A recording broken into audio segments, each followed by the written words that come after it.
customable and creative ways, which means that his Hey, everybody. Welcome to the very first Raiders Last Call show. Sitting to my left is Christopher Raiders. And over there is Jeff at any_Booster Club.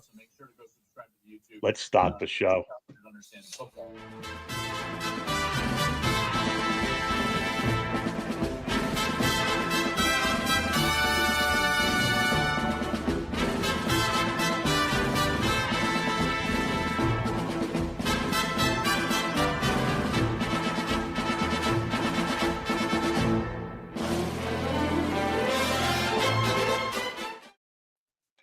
Welcome, Raider Nation, to the very first episode of Raiders Last Call with myself, Jeff, New England Raider Booster, and one of my co-hosts, Christopher Raiders, or just Chris, either way you call it. We are missing one right now. Hopefully he'll be in shortly, but it is going to be none other than Papa Rundown, as you saw in the credits at the beginning who the three hosts are going to be. Usually what the plan thought was for this show is going to be pretty much a 1 hour show of the three of us talking about the Raiders. Not necessarily Raiders of current, but more of a throwback show. Talking about the history of the Raiders, what the Raiders meant to us, what we grew up with the Raiders. So we'll get into all that. We'll get into after the first hour. Now we'll get into talking about the current status of the Raiders and what's going on and everything. So first and foremost, let's just hit out the chat real quick. I know I apologize for being delayed, but someone else was in the studio ahead of time, so we had to kind of wait for them to finish their show. So sorry for the 30-minute plus delay. But so let's hit the chat up real quick. Mark, what's up, brother? How you doing? Hey, Mark. Marcus, welcome in. Raider Ryan, what's up, man? Ryan, what's up, Nate? And I'm in Jason Downs. What's up, Jason? How you doing, brother? Jason. Sacktown Mike, what's up? This Dink's here too. Fuck him. Yeah, kick him out. Ja Raider, what's going on, man? What's going on? Anybody's got any questions at this point? I'm just gonna put a star on him. I'll come back to him afterwards. Let's see who else is in here. Marty McGregor, what's going on? That's my buddy, my best friend. So yeah. Nice. Welcome. Thank you for coming in, Marty. Thomas Simpson, what's going on, man? Good evening, everybody. Raider Foo Chris, what's up, man? Thanks for coming on last night with us, man. That was fun having you on there with us again after you've been away to Hawaii for a week, you lucky bastard. Freezing my ass off in New England. The good thing is, though, next week we're going to be in the 50s and 60s here in New England, so it's going to be spring finally. John Leone in the house. Let's see who else is here. 805. What's up, man? Don't worry about it. No big deal. We're flexible.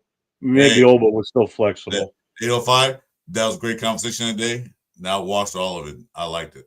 So yeah, that was a good one. Tony, what's up, Tony? Tony. Vinny Thomas, what's up? Raider Pete's in the house tonight. Awesome. Hey, great. Thank you. Pete. Good old Billy Davis. What's up, Billy? How you doing today, brother? Billy's always in the house. Yes, he is. Always in the house, Appreciate Billy. That. You should, excuse me, if I say something, Billy. Yeah. Get your webcam.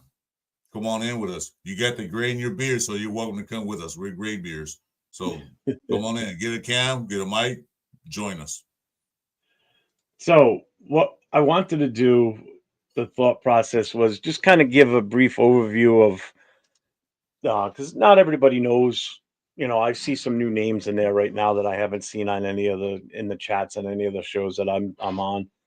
I don't know if Chris has seen any of them, but just to kind of give a little background of us old school guys, as far as like Chris, I'll ask you right now, like what year did you actually become a Raiders fan? Like the year was the 76-77 season was the year. So it was like the mesh, but yeah, that was when I became a Raider fan. Okay.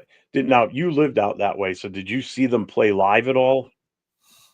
During that time in the 70s, I live in Southern California. So we basically had three main channels. It was Channel 7, which is ABC, CBS was Channel 4, and CBS was Channel 2. CBS and NBC show the morning game at 10 o'clock. I don't know, they're usually the East Coast games. And then they'll show the later afternoon games at 1 o'clock, which is more like the West Coast, Midwest games. And all the games we saw on TV was either 1, 2, or 3 teams. It's either Rams, Cowboys, Miami Dolphins, and who else was it? This one also always show in the morning. Steelers had to be on all the time. I can't remember the team, but they only show things all the time. They never show any other teams. Yeah. So I didn't really see the Raiders on TV unless they played Monday night. And then I'm kind of young, and Monday night, they come on, they like go to bed. Yeah. Yeah. So I'm gonna watch the game. So, and I saw them live in my first appearance at the Rose Bowl Super Bowl, the first one. That's how I fell in love with them. Well, what was it that actually drew you to be a Raider fan? Like, what was it that made you click to it? Other than I mean, it's obvious that because you lived in California, you were closer to it. But what was it that drew you to the mystique of the Raiders? I mentioned this before, and I'll mention it again. I always say I don't change my colors. So I didn't quite tell the truth. I changed my colors. My whole family was living in LA. Of course, they were Rams fan. They will get their butts kicked every year by the Cowboys, and that time was the Vikings. They said, "How you guys root for this stupid team?" I'm done with it. So I watched. They showed the Rams play the Vikings. I saw Chuck Foreman on a big yard. I said, "I have my team now," and I did that to piss him off because I was one of those guys. I was that guy. Yeah. And so I rooted for every time I saw Minnesota play. I rooted for them. They hated that. So that one year that they assumed the Rams were going to Super Bowl, they bought tickets. And this you guys know, Super Bowl in the 70s wasn't a big thing. It was big, but it wasn't like it is now. You know how much the tickets cost, Jeff, for Super Bowl tickets were at the Rose Bowl that year? Back then, probably well under $100, I'm sure. $20. Yeah, I'm not surprised. And that probably like for $150, $200 a day, which was nothing. Yeah. So he went. Rams wasn't there, but they had tickets. So I went because the other guy that's supposed to go with them decided to be sick because he was a big time Rams fan, so he didn't want to be there. So I went because I was the only football fan in the family. Sat there and I looked at the uniform that silver just like on the helmet just caught me. and I just loved the uniform. That silver and black, man, was awesome. Yeah, you couldn't go wrong with the team colors, that's for sure. Who was the player that stuck out to you that like you were drawn to when you saw him play? Like, who was your number one guy? When I saw the game, of course I was young, I didn't know who he was until later on in life. That was Willie Brown. One down. Yeah, he's just jealous. That was Willie Brown when he got the interception, he got that pick, and he ran back. And when we were sitting at, it was like mid-level behind the end zone, and then you can see him just running towards us. I'm like, that caught my eye. Yeah. I was already cheering for him because I wasn't cheering for him because I still was like the Minnesota fan there, but I was cheering for him because I like this. That's like the way they was dominating, the way they played. And I said, that's how you play football. Not like these Rams. They're playing football. Yeah. Now, you must have seen games in the Coliseum then, right? Oh yeah. Yeah, I went to about 7, 8 of them. Yeah. What was your first experience when you actually went to Oakland and watched them play there? I didn't go to Oakland. No? We was on our way to Oakland and watched one of the games, like the last season in Oakland. It wasn't the last game. And we chartered a bus. It broke down. and it broke down. We had to stay in a motel overnight, and we missed the game completely. Oh no shit. Yeah, they sent a trial bus to pick us up. They say you were still going. Well, the game is at halftime. We thought about going, but there's a couple of ladies on there. They wasn't ready for that and all that stuff. So we said, you know what, just turn around. Just call it. So then the bus company did comp our ticket prices. I said, okay, at least that's fine. That's fair. Frank. Desert Raiders here too. What's up, Desert Raider? I said that's fair. They pay for our tickets, the ticket price of the game. So okay, all right, well, just the game, and they lost anyways. So at least they covered you for that. You didn't lose that money. At least I guess. No, we got the ticket money back. So what? So when did you first? So would you see them play in LA then for the first time? Is where you saw them then? First live, yes. That's the only place I saw the Raiders live. I haven't seen them anywhere else. But now, was it at a Rams game or was it a Raiders game in the Coliseum? It was a Raiders game. I went to. I never bought tickets to see a Rams game. I went with people. No. I mean, when you saw the Raiders play, were they playing in LA at that time? No, they were still Oakland. They were still Oakland Raiders. The first time I saw them play at the Rose Bowl, they were Oakland Raiders. That was their first Super Bowl. They were still in Oakland. So you went to that Super Bowl. So you saw that Super Bowl. Okay. Yeah, I saw Super Bowl. That's how we became Raiders. Awesome. I was there at the Super Bowl. That's why, because in Pasadena, which is only like 40 minutes away from LA. Yeah. So that's why first of all I saw Raiders live in the Super Bowl. Now I wasn't a Raider fan yet. Yeah. Till I saw that Super Bowl. That's when I changed my colors completely, and they haven't changed since. As far as my first experience with the Raiders was the playoffs of our first Super Bowl win.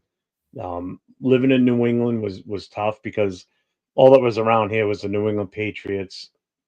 But the problem was the Patriots was so bad back then. They weren't even on TV around here because they couldn't sell the stadium out. So I was never subjected to watching the Patriots on TV all the time. The funny thing is, the teams that were on around here were the Jets and the Giants. Yeah. Especially the Giants, because before the Patriots became a team, the Giants were big in this area because they were the closest market to us. So it was always the Giants, but I never became a fan of any of them. But the year that we won the Super Bowl, watching the playoffs and seeing the Raiders play on TV, that's what did it for me. I was watching them play in the playoffs leading up to that Super Bowl. It was just the intensity and just the grit and just the way that, granted, I was 6 years old at the time, but it was still something that triggered in my head that just made me, become attracted to that team, and that's kind of where it just took off from there. So I was never, ever like a Patriots fan or a Giants fan. I really never followed or watched football until that year. And it just so happened that, I get to see them win their first Super Bowl, which was awesome. Just like yourself, you and I both been around to see all three of the Super Bowl wins, which is great. But unfortunately, this younger generation that's watching the Raiders now have not had that experience, which is they don't have that winning experience like we saw. No, the winning, the dominance, like you said, the grit. Okay. Which is part of the reason why I wanted to start this podcast with you and Papa Rundown, because we all have so much in common. We're all roughly about the same age. We've all experienced the same thing with the Raiders through the years, seen them when they were good and winning on games and winning Super Bowls, and now seeing them through their severe up and downs right now. So it gives a different perspective and take on what this team is like right now and what the organization's going through and what the fan base is going through, and just to let them know that it's gonna get better. I mean, the team when they started off in 1960 weren't, they weren't superstars right from the get-go. It took time. They were pretty horrible in the 60s. They won one game or didn't win any games. So I mean, their number one player they ever drafted, if Jackson here, he'd be all excited because I'm going to say the guy's name was Jim Otto. He was a number one draft pick. Yeah. But as far as players that did it for me, it was it was more of a collaboration of the team and just how they always look so dirty and just they look like they just went out and played in the backyard in the mud and every game they looked like that no matter what, You, and you the know, get images of like Biletnikoff, and covered in stickum and at first you're like, what the hell is that? Because you're a kid, you don't realize what it is. mhm. It was just like everything in general that just struck a nerve with me that just made me fall in love with the team. I really can't sit there and say, well, pinpoint a player like in your case, you picked Willie Brown. Well, That that was the hot that's what just that was a spark. yeah, That was like I was teetering on. Do I still like Minnesota? I really like Minnesota. I just liked it because they beat the Rams all the time. So I wouldn't have really. I didn't buy no Fran Tarkenton jerseys or Chuck Foreman jersey, which was one of my favorite running backs at that time. I wasn't a big fan of Minnesota. I was just root for them because they always kicked the Rams butt. yeah, But when I saw Willie Brown run into the end zone, that just boom. That's your team now. And like I said, the way they played, they were gritty. They were dirty. They got in the mud. They just took it to you. That's what I liked about them. They weren't like yeah, all finesse, like I said, the Rams, they were all finesse, we pass here. No, the Raiders played to beat you up, not to win the game. They yeah. played to They beat beat the you kick up. the they played to kick the shit out of you. It was plain and simple. That's what it was. It was fear and intimidation. Yeah, Which we haven't seen in this organization in a long while. since Which sucks, and it's what we need, really. You know, um, trying to think of what I was going to say because I had a thought process there for a second, but I kind of lost it. Um, I'm drawing a blank. I had it all figured out what I wanted to say too. I hate that shit when it happens. Oh, that's I know. When you were talking about the jerseys, like when we were kids, there was no, nobody walked around with jerseys, football jerseys back then. It no, was those god awful 70s style T-shirts that just said the name of the team on the front, and yeah, some generic number on the back. Whether it was even a player, a for real player or not, it was just a number on the back of your shirt. yeah, yeah. I remember That's those. as close as you got to jerseys back then. There was I remember no going to the store and buying a jersey off the racks, especially being where I was. that. No, Everything around me was Patriots, but you even go that, you go yeah. see JC Penney's in the sport goods section, you'll see a T-shirt or something like that, Well, or that's just it. a You shirt. you had to wait for like the Sears catalog or the J.C. Penney catalog, and even at that, living on the East Coast, there was never any Raiders stuff in there. No, You it's not. know, I would be lucky if I got Raiders gear when I was a kid in the 70s. It just wasn't readily available, especially on the East Coast. It wasn't until 84, 85 when I went out to California with my family for a vacation. We were out there for 2 weeks. Mm. And I went to the Coliseum, and it was in the middle of the summer. We were there in July, so it wasn't like there was a game or anything going on. But they had I don't think it was a Raider image, but they did have a store right outside the entrance to the Coliseum. And every penny I brought with me on that trip, I blew it all in that store. What was that That store was called? What that was the was the name of goal. it? Was the name of that store? Yeah, it was like the rating images down, but it It was was. It smaller. It was. was small. They didn't have that much stuff there. Yep. I mean, I bought everything I could possibly get that had, Raiders on it, and I even brought back a couple of things for my best friend who was a Raiders fan too. Mm. And because again, we couldn't get that shit around where we lived, so it was like, I went home with extra shit in my suitcase because I went in there and spent every penny I had. You know, I was like, my mother was like, You're gonna spend all your money?" I said, "Yep." Yep. All right, you got no Mhm. more money the rest. I don't care. I don't care. I'm gonna look like a hero coming back with all this stuff. You Yeah. know? At that time, when they came to LA, I was a young father. I had my just had my first kid. Well, I had my first kid in '84, but I knew I was expecting, so I couldn't go out and buy a bunch of stuff because I had to save money because I'm expecting a kid and my first son, and trying to save up to buy a house for my first wife. Excuse me, guys, I'm on number two, and that's all I'm going. But So it was hard for me to, even back then when things were cheaper, I had a good job, but then, just couldn't get it. And in those days, you gotta be careful what you wear on where you at in Los Angeles. You understand what I'm saying? You can't wear this in that side of town. You can't wear that side of town. So I was kind of like, well, I can't wear this color here. I can't wear that color here. So I didn't buy a bunch of stuff. Although black is neutral normally, but you just never know. Mm-hmm. So there was no like until I'm gonna let you harp on that too. Until NWA got involved in the rap scene, they started wearing the Raider gear. Then it became normal. So everybody see Raider gear, they're like, "You cool," or they thought she was a gangbanger. It became normal in on the West Coast, but once NWA came around, it became accessible on the East Coast.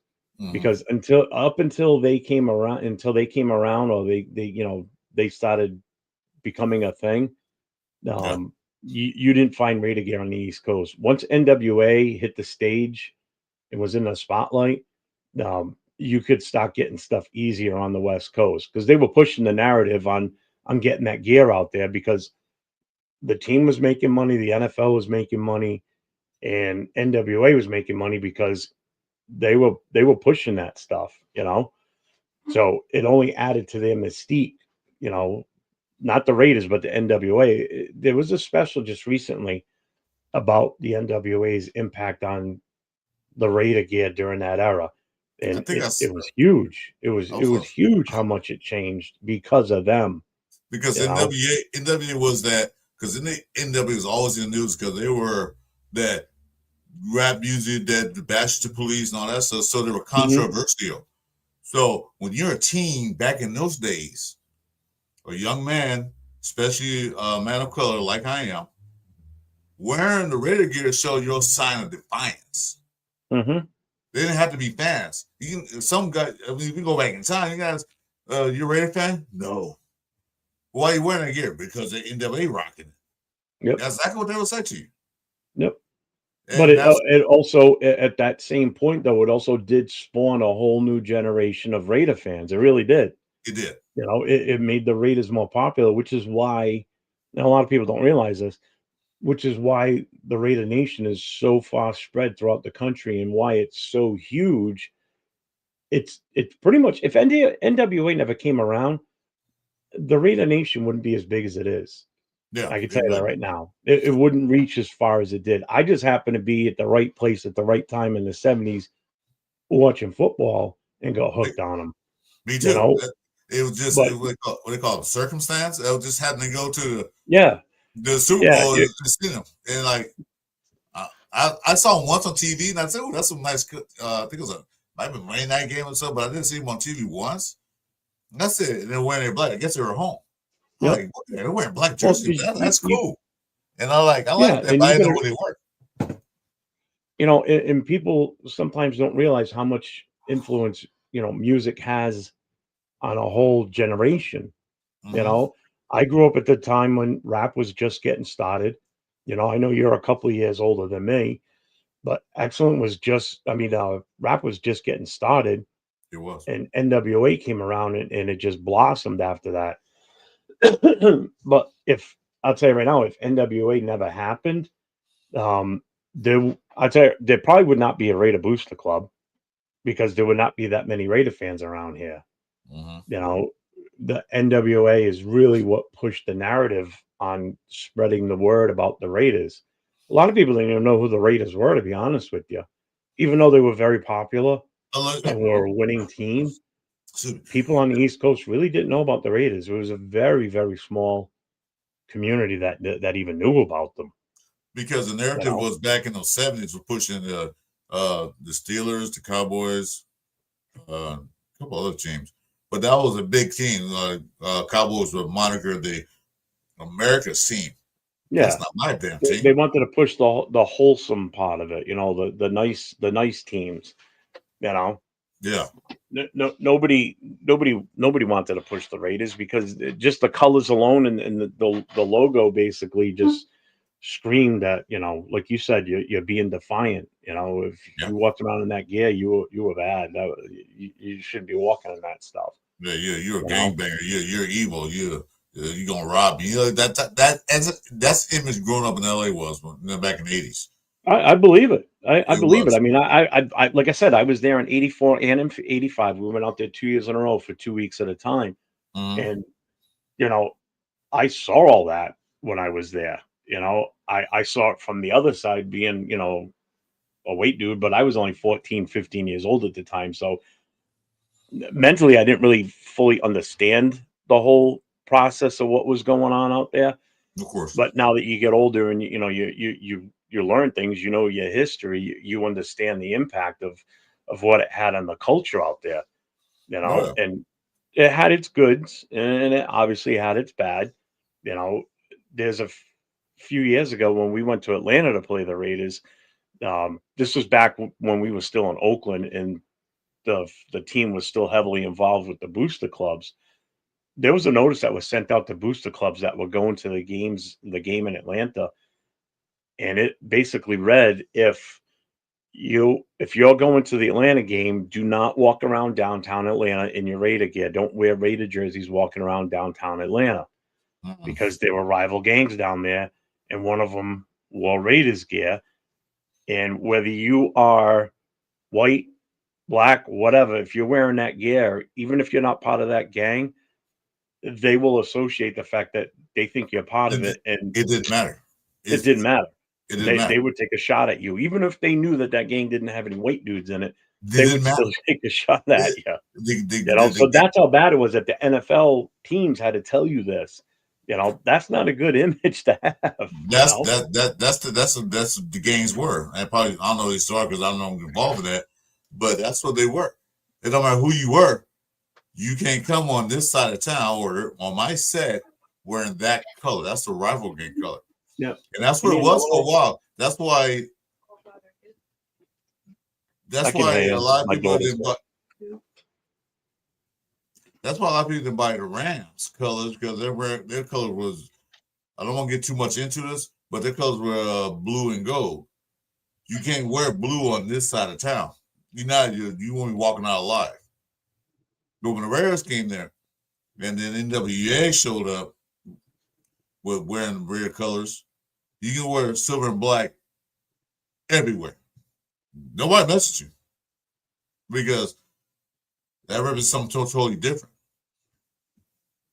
But like I said, yeah, I mean, when Reds came to LA, it changed the whole dynamic of football. Because when I was living in LA, there were Rams fans there, but they wasn't like they were until the Raiders got there. Then the whole town turned to, because LA is known for two things: Dodgers and Lakers. You want a football town. Well, the Raiders got there, it turned back to a football town. Yeah. Well, and that's the other thing too. It's like the Raiders were in LA at that exact time that, the rap culture kicked in, and that's what changed everything. And that's why, LA's got such a tight hold on really being a Raider town or a Raider city. And I mean, you would know better than I do. I just know from what I know from history and people that I know from out that way. Like yourself, you lived it. You knew what it was like to be there going through that time. I'm gonna tell you how far the Raider. I'm gonna tell you guys a little history of how far the Raider family stretch. So we had this other team in our division called the Chargers, wherever they are. Okay, so when the Chargers, when the Raiders were in LA, we were kicking everybody's butt. Chargers were in San Diego. They had one good year, but we still was kicking their butt. Did you know? The owner of the Chargers told the ticket office for the Chargers to not sell that many tickets to LA, because every time they had a San Diego Charger Raider game, sold out. 70% Raider fans. 70% Raider. You look at the stadium, all black around, all the way around. Don't sell smoke. Hey, Smoke. That's how much influence the Raiders had, and not just LA, Southern California. as well as Yeah. Northern California, Oakland, and all that stuff. So they pushed everything. And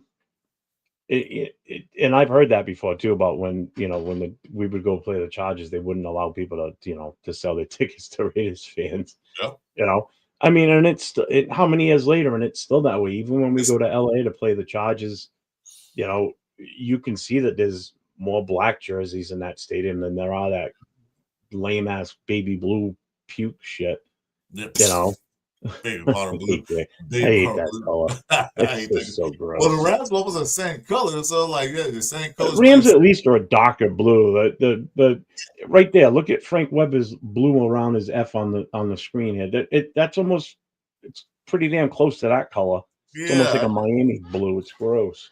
Yeah, not your thing, Frank. The Chargers colors. Nothing personal. God. Yeah, silver and black was neutral. Actually, the first uniforms weren't even silver and black; they were gold. They were black and gold. The original one was gold. They were almost like Pittsburgh colors. The original one was gold, and I didn't see that because it was in the '60s, and I wasn't born yet. But I got a history question for you. See if you know this, Chris. You know when you've seen the throwback uniforms recently, like say the Broncos and the Steelers, and they have the vertical stripes on their socks or the horizontal stripes, plus the stripes on their jerseys going either up and down or straight across. Do you know what that meant?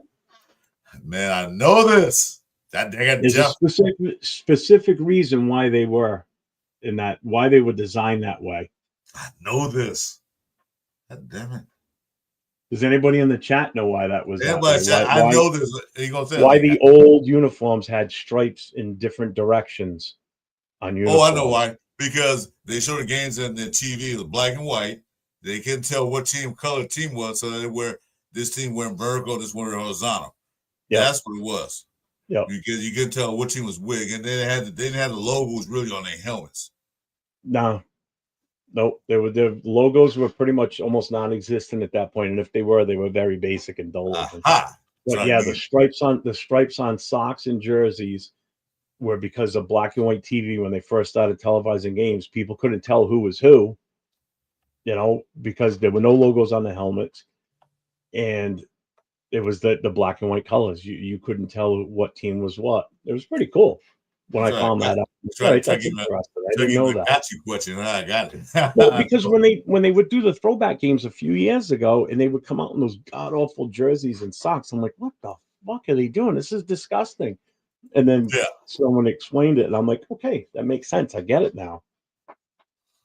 I knew what it was because they couldn't see. They know who's who. What's up, James Furpa? And that the numbers were they were really small, so they really can't say a number. They'll say number 5, number 4. They announced that it was the test mark in now. Yeah, if that's the only other way you would know what team was what, it would be by the number on the jerseys. Let's see. Oh, you might know this. When were they the seniors? Was that our first year? What was that? The seniors. They didn't go by that name. Oh, what they did. That was in the early 50s, the late 50s, before they were out. Well, the team was incorporated. The team came in 1960. I don't know what it was. Were they the seniors before that? Before they came the Oakland Raiders? The seniors, I think. That's a question that I don't know offhand. I'm trying to think. Yeah, you got a couple of people asking about your guitar. David Nardone and Marty McGrail want to know what kind of bass you play. Voice, my bass, my voice. No, the guitar behind you, I can see it. Oh, I know. I had picked that up 15 years ago. My brother gave it to me. I normally play the saxophone. I just want to try the bass out. Just something I just thumb around. Well, I used to. I can't do it now, but that's what I used to play. I mean, just mess around. I don't play bass. I'm a saxophone player. I play the sexy instrument.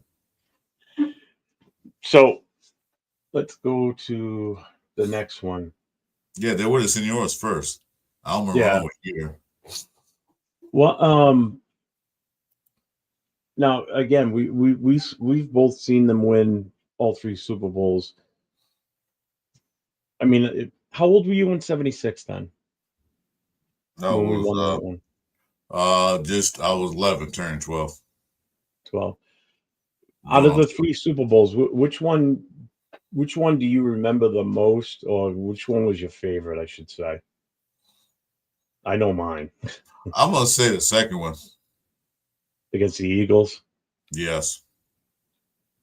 The third one was awesome, but the second one just really just.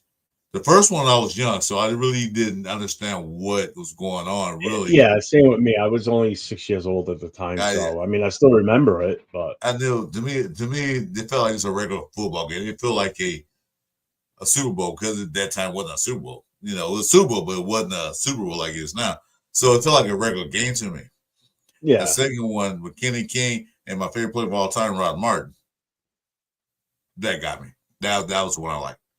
Because they gave the Raiders was the first team as a wild card to win a Super Bowl. So they came from the depths, came up Mhm. and beat the team that they said nobody can beat. That's why I like it so much. They get Raiders no shot thing. If I remember correctly, I think Portsmouth was like almost like 9 points. 9 to 11 points, point spread, that the Eagles going to blow them out. Didn't happen. Well, that's what was supposed to happen in the '76 game against Minnesota too. Yeah. We weren't supposed to win that game. We technically we shouldn't have won that game based on how Minnesota was that season. Yeah. And we just went out there and smacked them in the mouth. Like you rewatched that game, and it's pretty impressive how we handled them. You know, we took that team and just crushed them. We were supposed to win one against Redskins. They just won one, and they're going back to back. We were supposed to beat. They had beaten us in the middle of the season too. Yeah. The Redskins had beaten us earlier that season, and then when we got matched up in the Super Bowl with them, that was the talk. Was like, there's no way we're going to beat them. They already beat us pretty bad during the regular season. Yeah. That's my Super Bowl. Was that one?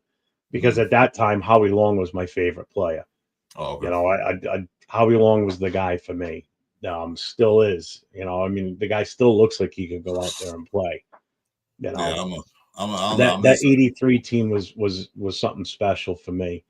The fact again, we went and played. If you think about it, all three of our Super Bowls that we won, we technically really weren't supposed to win. We shouldn't have won any of them based on how those other teams performed that season, especially the one against the Redskins because they had already beaten us once in the regular season. You know, and we went out there and fucking beat their ass. But you also got to remember the championship game we played Seattle at that time was in our division. They beat us twice that year, and we played Seattle in the championship game. We were supposed to win that game. Yep. So they already beat us twice. Yep. We went out there and dominated them like they were playing in high school. And I think the reason that '83 game means so much to me is the fact that at that time I was already a teenager. So I was able to, you know, really soak in that win and enjoy watching it. You know, my dad, even though he was a stupid Patriots fan, but anyway, I didn't hate the Patriots then because they weren't anything. They were no threat. You know, biggest threat they were was in '85 when they came to LA and beat us, and you know ended up going to the Super Bowl to play the Bears and got destroyed. Yeah. God, that was disgusting, that game. But yeah, that '83 team was just that was just phenomenal to watch that. You know, like I said, Howie Long was my guy, and you know, Alzado finally gets to win a Super Bowl after all those years in the league, being bounced from different teams. It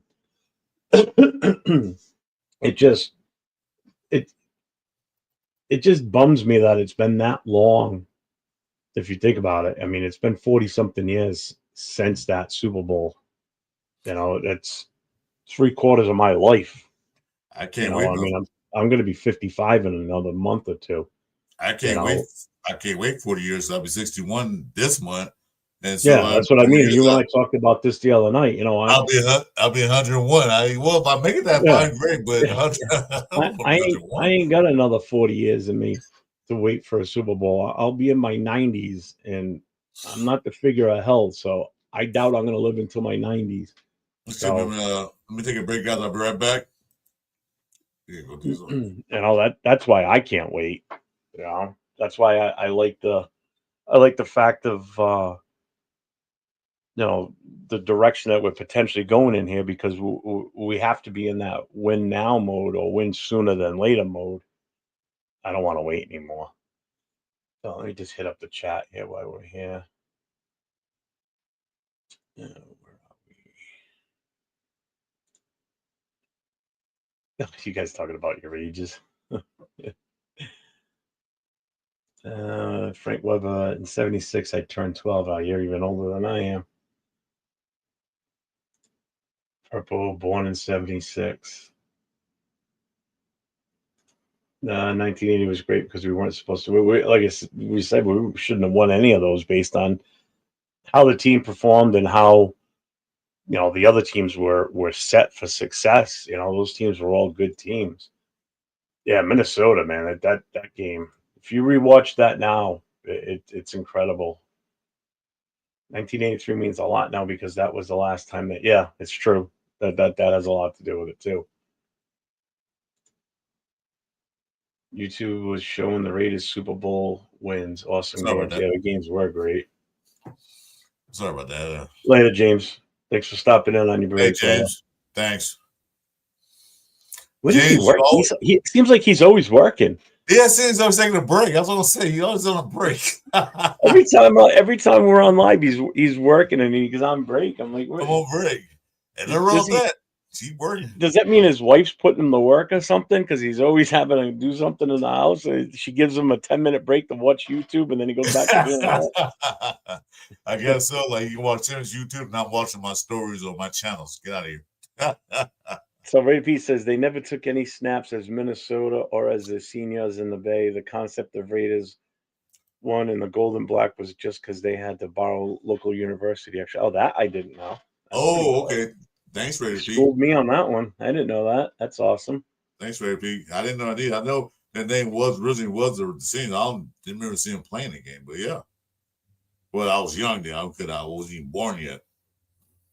There's reports guys holding on to something Raiders that will look to try. Oh, I'm not talking about that stuff right now. We'll get to that. Yeah, we'll get to that. There's a lot. There's a couple things I want to say. Next month. Time for another. Oh, Jesus. You know what? That's right. You did say that. What's up, Barney? How you doing, brother? Okay. Nothing wrong with that. At least you can work. I can't. I'm medically retired. I can't do anything. So let's skip over to this one. The legacy of Al Davis. For those of you that do know this, some of you may not. Some of the younger guys may not know this.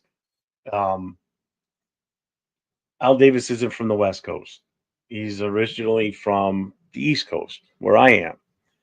He was actually born in Brockton, Massachusetts. I'm sure some of you have looked up your history and know about him. So he was born in Brockton, which is about 40 minutes away from me. It's just south of Boston. But he grew up in Brooklyn, and then they moved across the country. So his origins don't start in California. A lot of people think he started in California, but he started here on the East Coast and made his way out to the West Coast.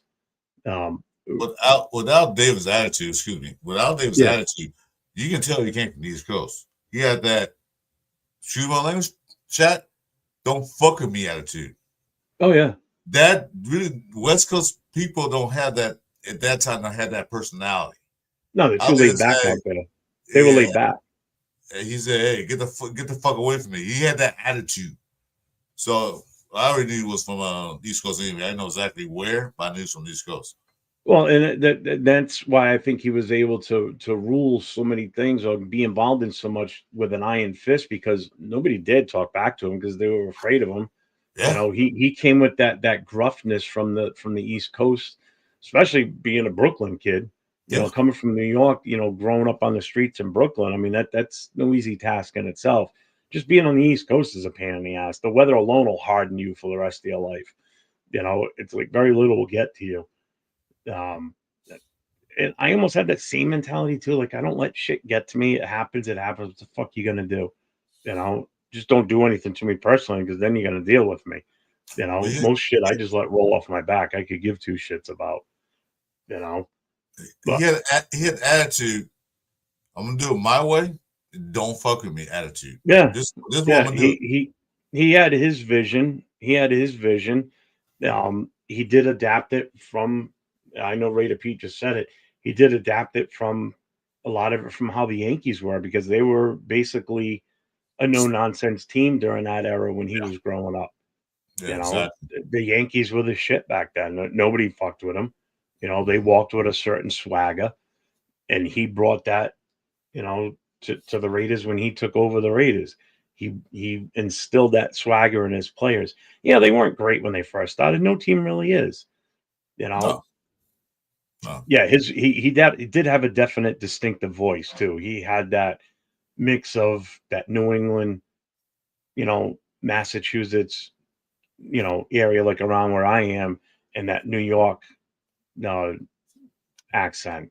So he definitely had that. He You had know, that. you He could had hear that. it even as he got older. You could hear it in his voice. You know, the way he He had that talked. voice that he had that commanding voice. You know, when he talked. Yeah. You know, you can have a crowd like I'm gonna give an example. You have a crowd of 10 minute or 15, 20 minute room. You can everybody can say something. But when Al Davis spoke, everybody can hear him speaking over everybody Yeah. else. He had Some that people might voice. not.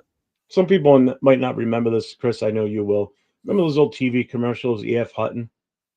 All the way. Yeah, yeah. When E.F. Hutton talks, everybody listens. Yeah. That's Al Davis was basically E.F. Hutton. Yeah. So That's good. when he talked, people shut up. You know, That's good. he just drew that respect without even. He didn't even have to say anything half the time, and people would just totally respect him just by looking at him. Yeah, it's You hard. know, It's he everything just about him was people, and it's funny because he's such a small guy in a way. Like, there's this story Howie Long was talking about before, you know, where he said to Howie, he goes, "I could still take you." And Howie even said, he goes, "I'm not gonna lie, I kind of giggled a little bit, but then I looked at him again, and I could tell he was serious." So it's like, who is this guy? This guy ain't fucking around, you know. That's just the way he was. He instilled that tenacity in that team, and the team fed off of that, you you know know. what it remind me, Which, remind me of? Not the mall boss, it's the mini mall boss right below him.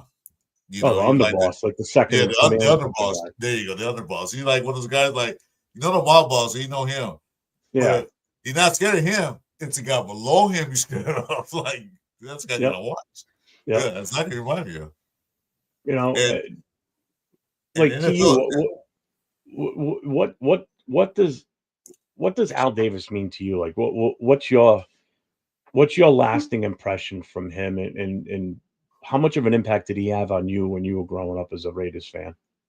like I said, he showed that tenacity. He showed like he ain't scared of nobody. He took the NFL at that time was a multi-billion-dollar business like it is now, but still was a business. He took them on and didn't back down. You know what? Things didn't go his way. He moved on. Now I like that about him. Don't back down. Just because somebody tell you no, don't mean you can't do something else. All right, I can't do it this way. Well, then I'm gonna do it this way. No, well, I'm gonna go over here. Well, I'm going over. See, he did not back down. If you want to do something, he's gonna do it. You know, I'm sorry he wasn't allowed to see his new stadium built that his son did for him. Yeah, But you know what? That's his legacy.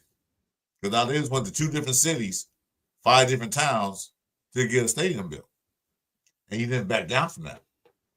He told LA basically he liked LA, he liked the fan base, but he told LA basically, "Fuck you. This is my college. It's my arena, or it's the city. It belonged to the city at the time. Still does. They said, "Come to the new stadium." They said, "No, not here." So you know he doesn't back down. That's what I liked about him. He didn't take no for an answer. yeah. No compromise. I mean, everybody now, you know, owes a debt of gratitude to anybody that's a Raiders fan. Owes a debt of gratitude to Al Davis. Um, Without him, the Raiders wouldn't even be here. None of us would even be doing what we're doing now, interacting with all these different fans, um, this team would not exist. If it did, it wouldn't be what it is now. That's for sure. That's in my eyes, that's the legacy he leaves behind or left behind is a whole generation. I mean, look at how many generations of Raider fans that like you and I personally know. You know, there were some that were there before us, obviously because they were that first generation Raider fans. I always consider myself the second generation of Raider fans. I was born in 1970, so team was already 10 years um in existence by the time I was born. Yeah, So I consider myself part of that second Raider generation, I can see to that. come to grow up being a Raider fan, and able to pass that down to, like in my case, pass it down to my son now being a Raiders fan, Yeah, I can you see know, that. So is my and son. eventually, so like I'm still carrying on that legacy of Al Davis in a way because it's continuing on through my son, Uh-huh. and I got a grandson coming in May, so hopefully it continues on with him too. Mhm. You know, granddaughters are different; they're not really. Uh, if she likes the Raiders growing up, then that's an added bonus, obviously.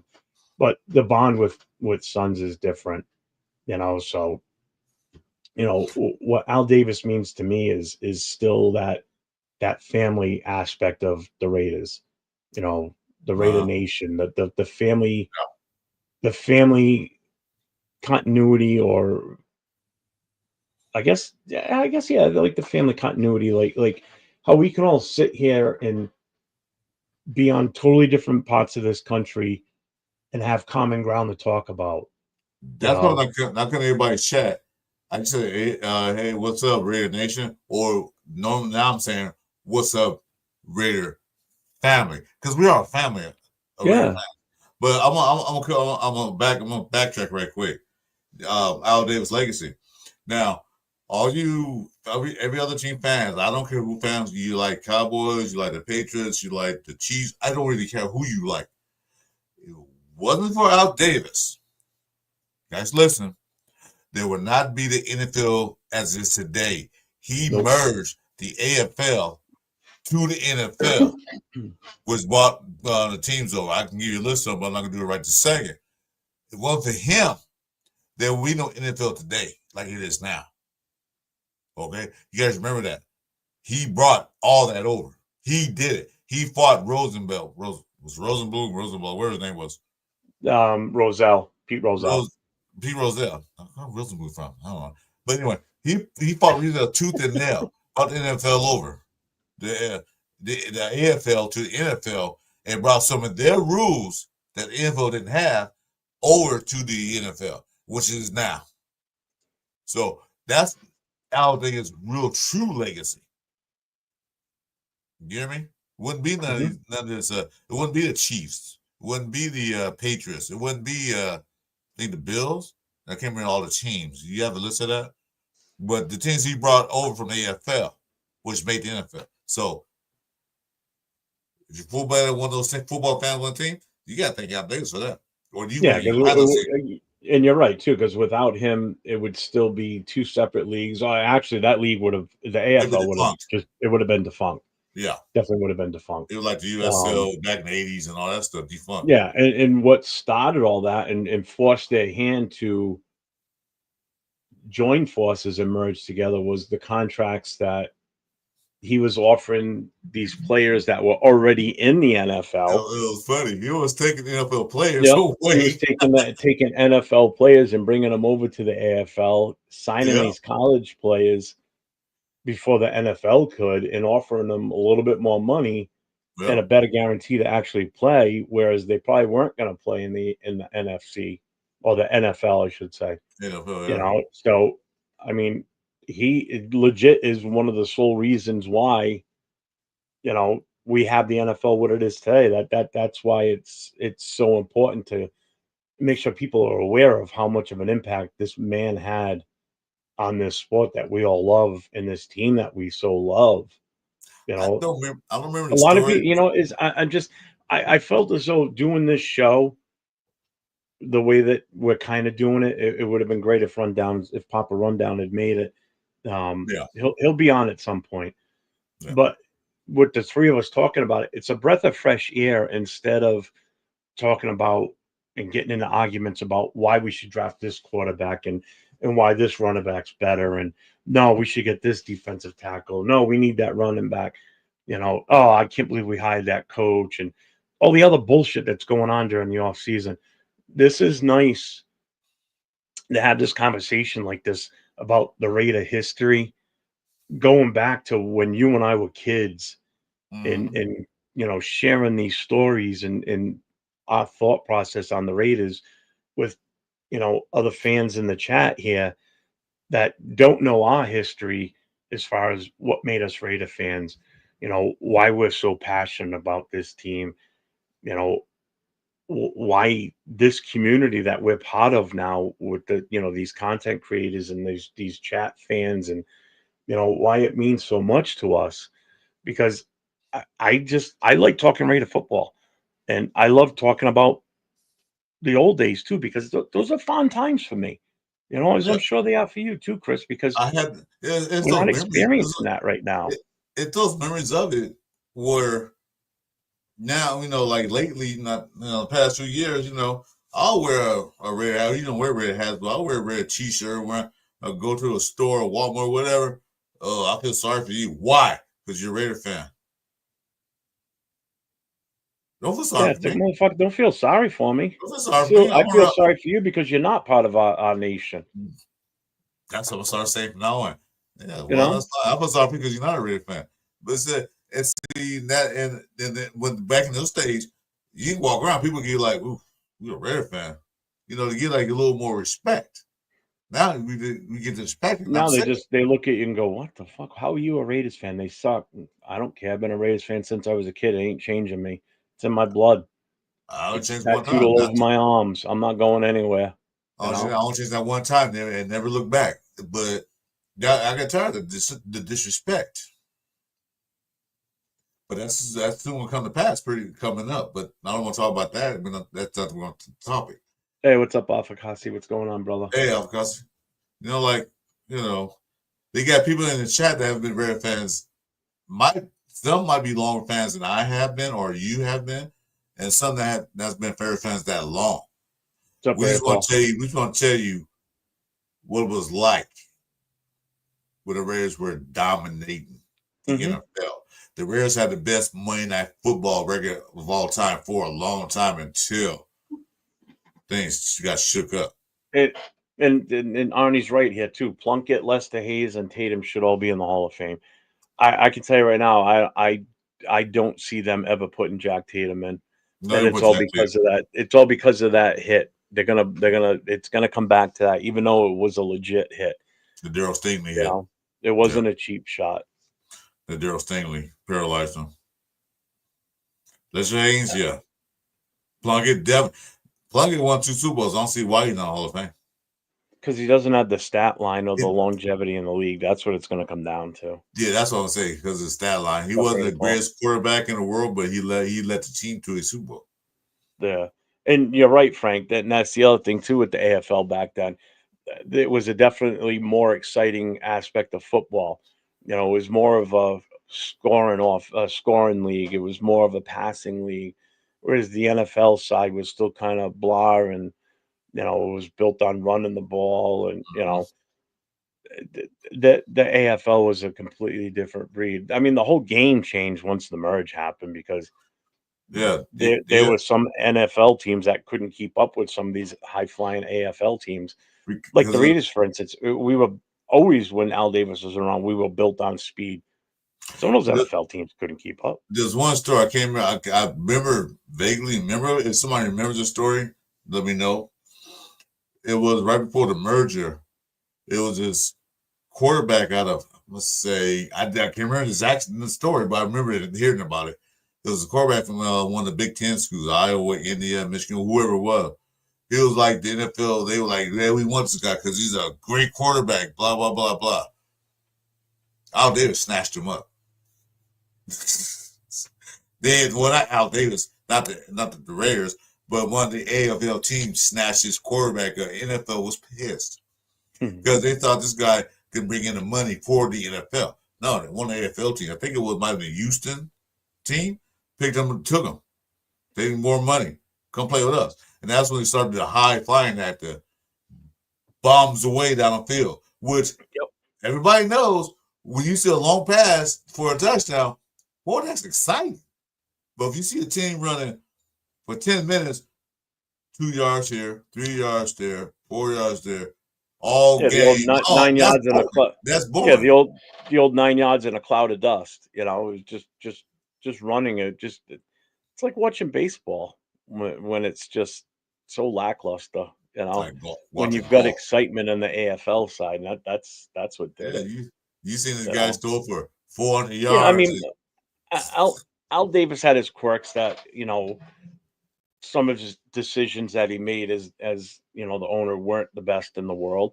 You know, definitely like Eric Raiders haters Hunter said, you know, the way the whole Marcus Allen thing ended. I mean, that kind of sucked, you know. That's two grown men. And of course, of all teams for him to go to, he goes to one of our biggest rivals in the Chiefs. It's two grown men having a disagreement. It happens. It's going to happen. But guess where Marcus Allen's at right now? Where he spent all his time at? With the Raiders. Yeah. These are all alumni parties. So that's where he did most of his damage in the NFL was as a Raider. That's where he was more known for. You know, he's all famous as a Raider. Not a Kansas City Chief. He's a Raider. Yeah.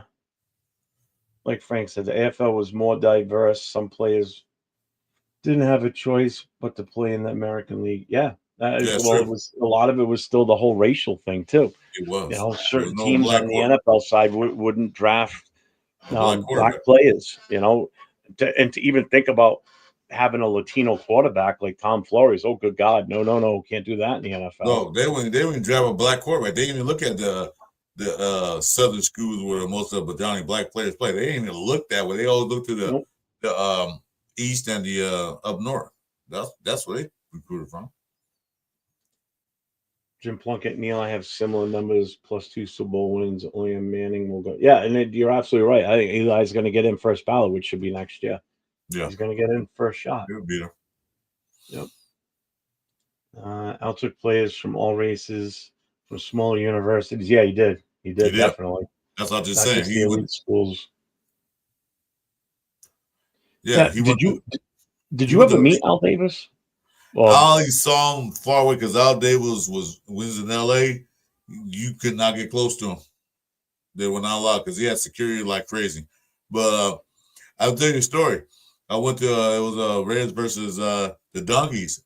My buddy, he's a Donkeys. My buddy was a Donkeys fan. Loved him. So we went to the game together. And let's go to the game. My tickets went. Sat there, and I'm like sitting there. Because we got there early because I want to get there early. They're doing their warm-ups, you know, the Raiders on one side and the Ducks on the other side. And Al Davis walked across the field to the Raiders in his normal white jumpsuit, walking in, talking to the players. And my buddy said, "Who's that old man on the field?" I said, "Really? You know who that is? That's Al Davis." Huh? That's the guy who owns his damn team. That's Al Davis. Go down there and tell him what you just said. Old man. See what happens. Yeah, I didn't know that. Yeah, well, of course, you're a Donkeys fan, so you don't know anything about the Raiders. Well, but yeah. I only saw him live and in person one time, and it was when they were here in '93 to play the Patriots. I mean, back then there were no cell phones or anything, so I went with a bunch of my friends, and my dad was supposed to meet us there, but he didn't meet us where we were supposed to meet up, and we had to get inside the parking lot so we could get a good spot. So we drove into the parking lot. The guys started setting up for the tailgate we were going to do, and I just started walking back out to the main road and down the road to where we were supposed to meet up with my dad, which was had to be like about a 2-mile walk by the time I was all said and done. But I'm by myself walking down the road. There was just cars going by, going to the stadium, and all of a sudden, over this crest of this little hill comes two Massachusetts State Trooper motorcycle cops, and right behind it, I can see the roof of the bus coming, and I'm like, it's got to be the Raiders.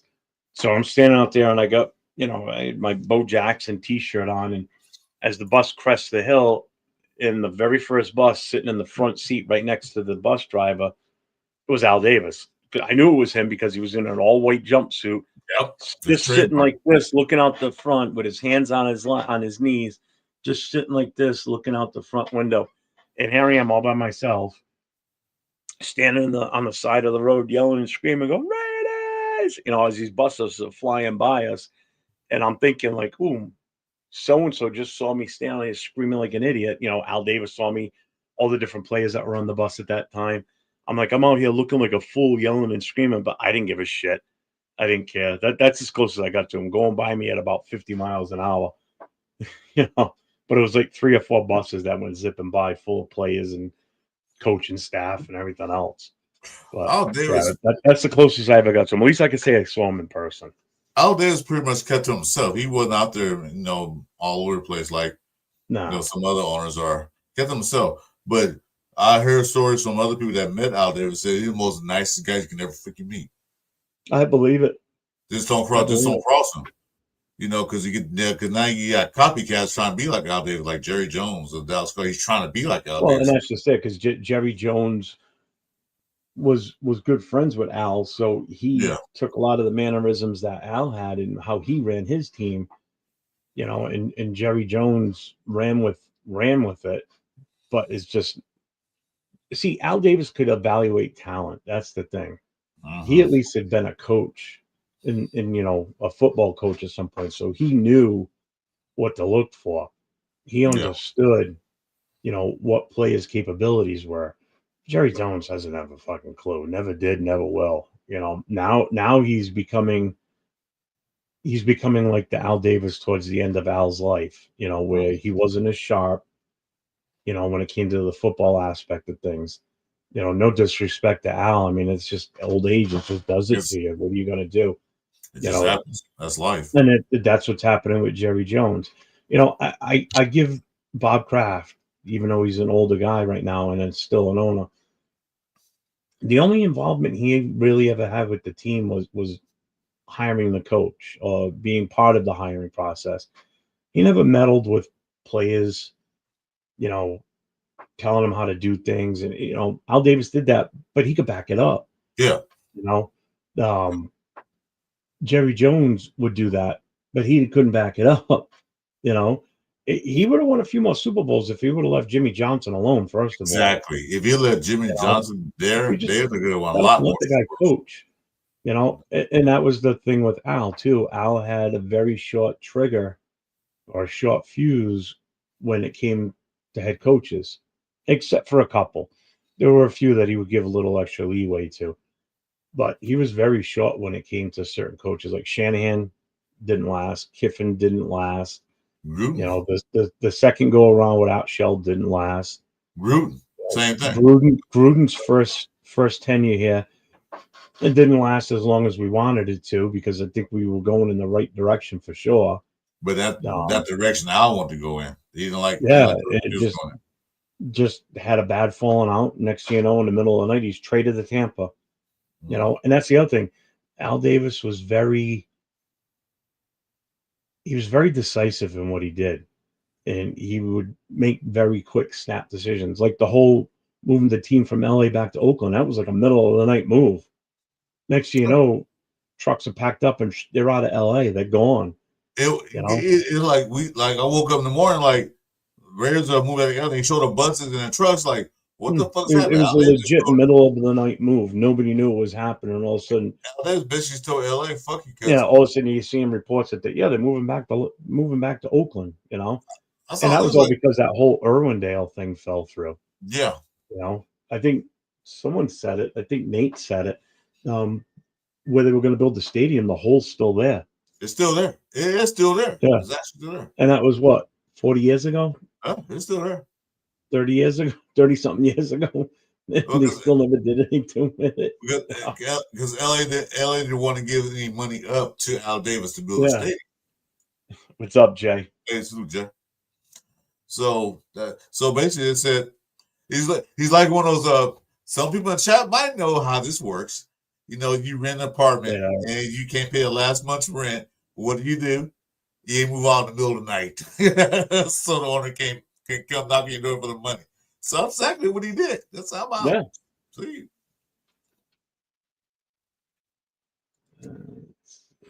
Yeah, they did. Tampa offered Yeah, a shit ton of money for him. That's true. Right. You ready to open this up now? Let people in if they want to come in. Before we do, I'm gonna say this.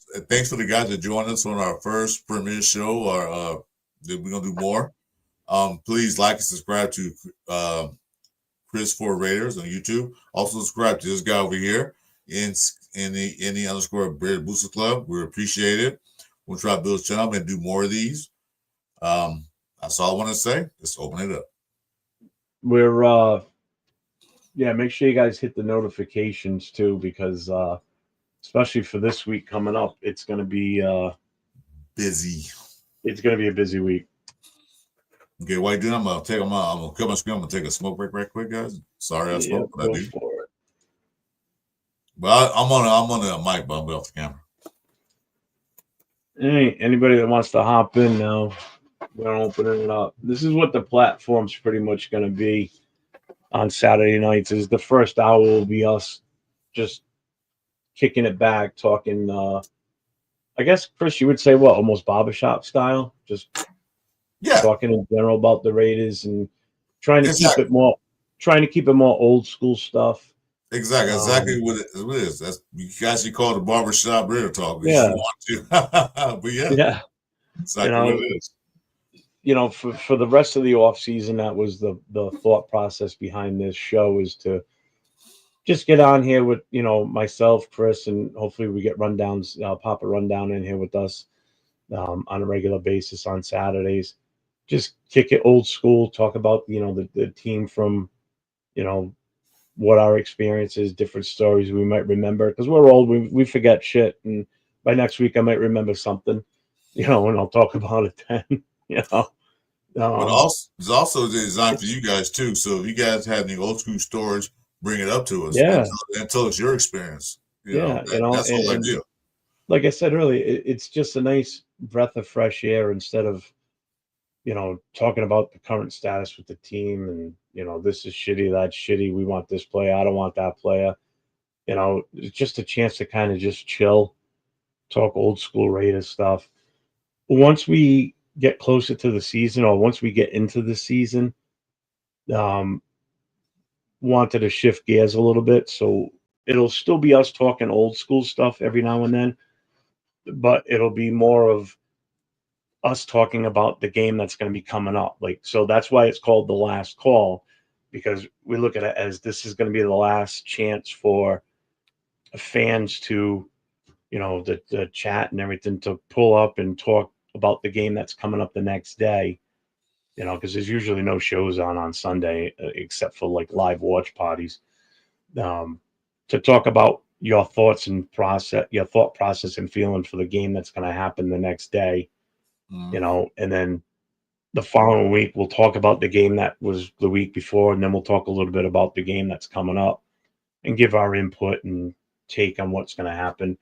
Yeah, because I figure the first hour is going to be pretty much what we just did, mixed in with a little bit of talk about the team, you know, for the game, and then we'll open it up just like I did now. I posted the channel, the link to come on in. Anybody that wants to come on in and get on camera, you know, put your voice to your words, you know, instead of typing, come in here and chat it up with us. And when I first met you, we started doing live together, and you had called and mentioned, "Hey, Chris, how about just do a show talk about old school?" That's a absolutely great it just finally came to fruition. You know, we finally got that opportunity now. Yeah. You're welcome, Frank. I hope this strikes a nerve with everybody, and you know, we got a good following with this. You know, like I said, this is the first episode. I spent a good chunk of the day today trying to work up artwork for it, and, you know, the intro and outro, and I'm going to tweak it a little bit more here and there, but I really want this to hopefully be, a successful show. Yeah, thank you, Frank, for your input, man. Yeah, you've been actually been great. I wish you could join us. Yeah. Make sure you like, subscribe to both our channels. Hit that notification button because we're definitely gonna do more. So hopefully you can join us one day. You're welcome, Frank. Frank says the environment here is top shelf. Jeff, thank you so much for your efforts, culture, and environment. Yeah, and I've said this before, and I know I say this all the time with Chris too. I like to get the chat involved as much as possible because I like to feed off the chat. I like the questions. I like the answers and responses they give to stuff that we're currently talking about. Your shows are only as good as your interaction with the chat. That's how I feel. Yeah. I want the feedback. I want to hear people say, you're crazy for saying that. Why do you think that? Blah, blah, blah. It just, I'm not afraid of criticism. It doesn't faze me at all. Certain things in life toughen you up. Being in the fire service for 30 years, if you can't handle ball busting and tough comments, you're in the wrong profession. So that's why shit rolls off my back. I don't get fucking worked up over shit. Well, I get worked up over people that I think are idiots and talk about dumb shit. I will say that. Nobody that I associate with, in other words, but some of these other shows I've been in chats from, like some of these really big shows that decide to put you in timeout because you repeated something someone else said and they didn't get nailed for it. Well, somebody like that can go fuck themselves. With me, I've been in customer service relations for over 30-something years. I'm used to people being pissed off talking crap. So what you got to say about me means nothing to me because you don't know me personally. Thank you. You can say what you want to say. Yeah. That's fine. That's your opinion about me. I'm not going to sit there and get an argument about something that we disagree on that makes no sense or, it's not relevant to what we're talking about. So I'm used to all that. Oh, your company stinks. It actually does because they don't pay me enough. But yeah, it does stink. But I'm still working here, but that's it. So I don't care what you say about the company. No, David, I don't know if you heard. You know what? I'll play it right now so you guys can see what it is. The intro, the music is actually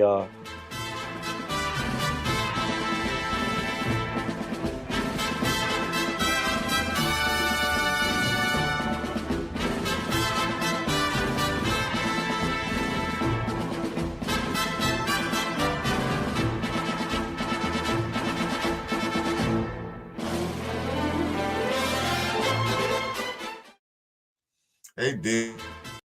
I need the music is basically, it's pretty much what it is. Go on my channel and hit me on IG and send me a message.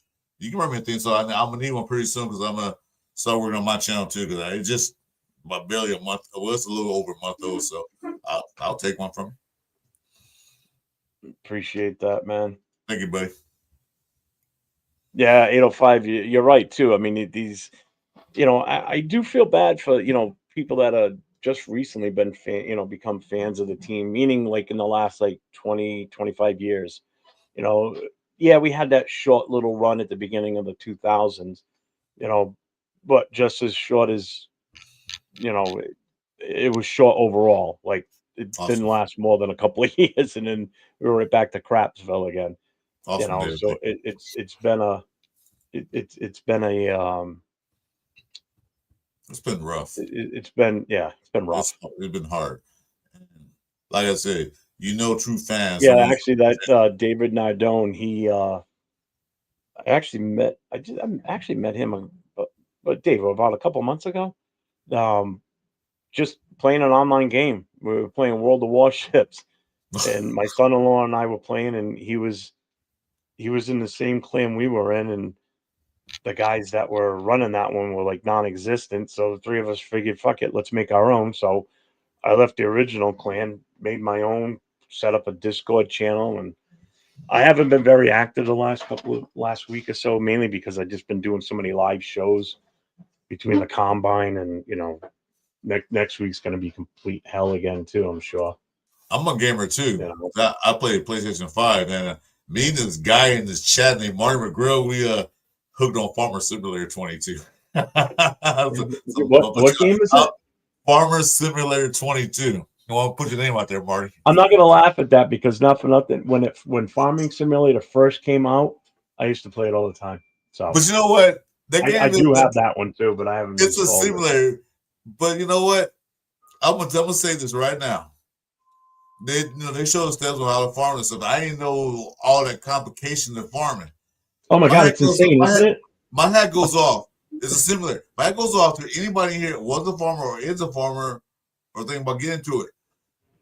I thought you just put the seed in the ground, put water on it, and that's it. No, there's a lot to it because they try to do exactly the way farmers do it. So I'm like, God, they got to do all that. So my hats off to anybody that's a farmer or been a farmer or knows a farmer. Hats off. Yeah, Javed, I appreciate that, man. That you have no idea how much that means to me. What you just said. That hard work is to feed the world. You know, that's you're feeding the world. That takes a lot. I appreciate it. Yeah, Javed, that means a lot what you just said there because that's the way I want to come off, and I'm successful at it. Then if that's how you're receiving it, then mission accomplished because that's how I looked at it, you know, and I know that's how Chris looks at this too. You know, I don't know if it's just the old fatherly instincts and grandfather in me that, you know, I want to spread, you know, what I know about about the team and about the history. And, you know, I might not know all the intricacies on certain players' names. And like 805, if you want to know anything about game film and breakdown and how this player looks out of place, and you go to his channel. You go watch his stuff when he does breakdown of films with Severe and Chris from Protect the Shield. You want to learn something on breaking down film and fully understanding just certain positions, go watch his stuff. Because his shows when he does that, they're the best ones out there I've seen. And I'm not just saying it because because of the interaction I get with him doing other stuff. I mean it. You know, that's my takeaway from when I watch his stuff. You know, I feel as though when I'm done watching those shows, I feel educated and I learn a little bit more from it. Just like I hope people feel that same way when I do stuff like this. Like I can get on and do the other shows I do during the week where we just talk about what's going on and our personal takes on things. I like stuff like what Chris and I just did tonight. You know, I don't know your feeling on it, Chris. I don't want to speak for you. When you brought the idea to my attention, I jumped off the couch, man. I don't jump that high no more. I like that is because there's no show like that now. All the shows are great. 805 show is awesome. I love it. Everybody else, all the content creators we deal with, all the shows are fantastic. But nobody talks about the history, the old school, what the river's like, and what we're missing. We don't have that. Yeah. John, it's like father giving their son history so that they can pass it on to their grandchildren and the next generation. Exactly. Yeah, I mean that's just the way I feel. Like that's, you know, I'm passionate about this team. You know, I mean, I legit wear it on my sleeve. My whole right arm is all Raiders. You know, I mean, it's tatted all over me on my arm. You know, I am extremely passionate about this team.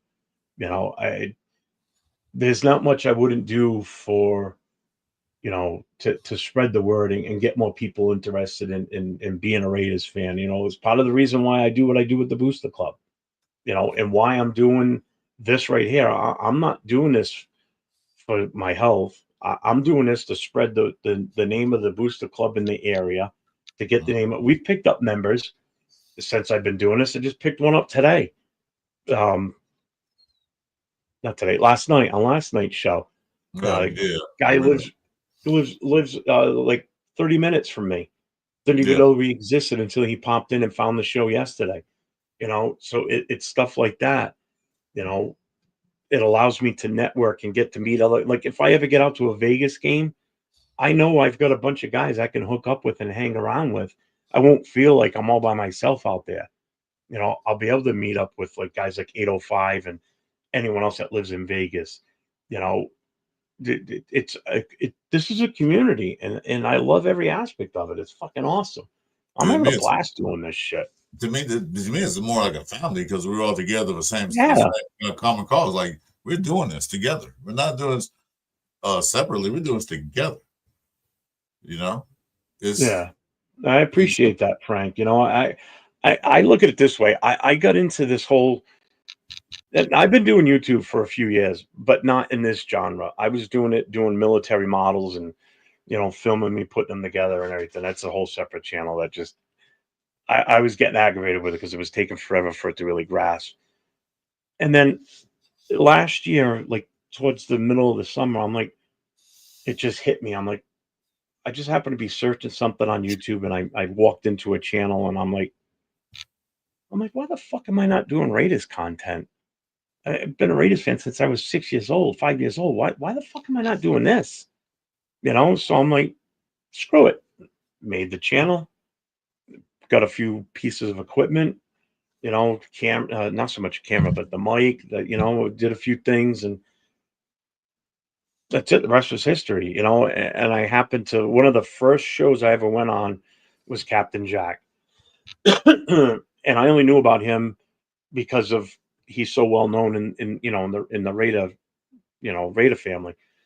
And I bit the bullet. I'm like, fuck it. I'm going to get on. I'm first time ever going on. I'm going to get on.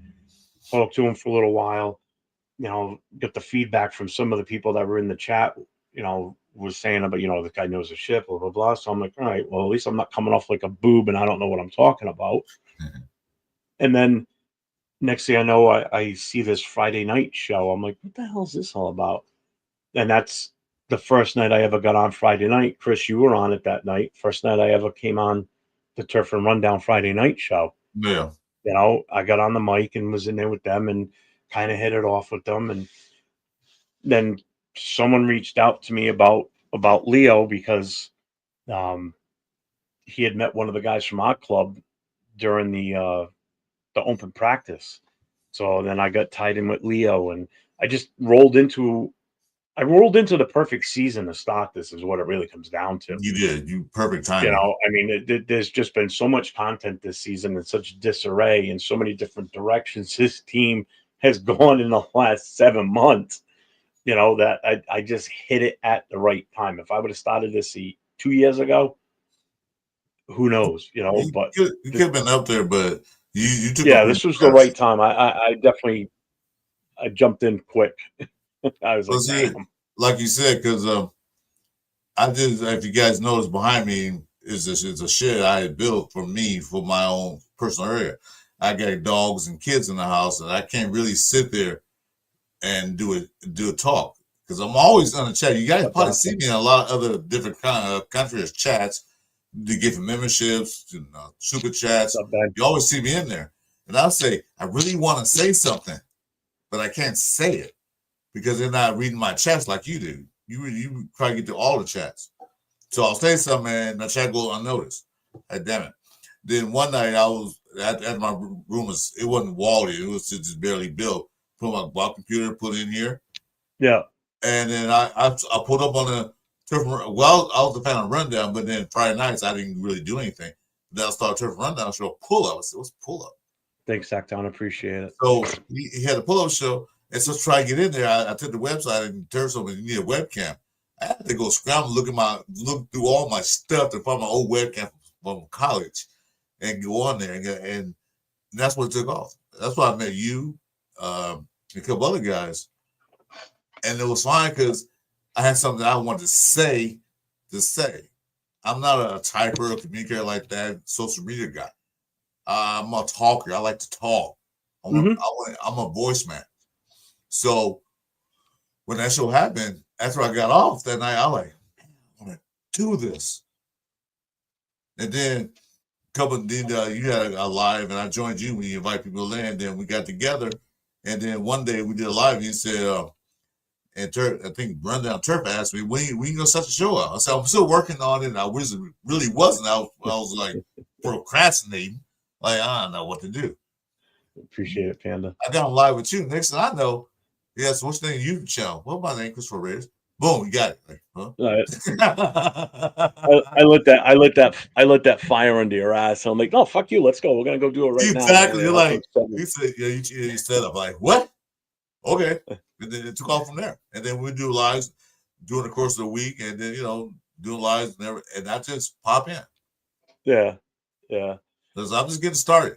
But like I said, I got a lot to say. But also want to hear what the fans say. I don't care if you're a Raider fan.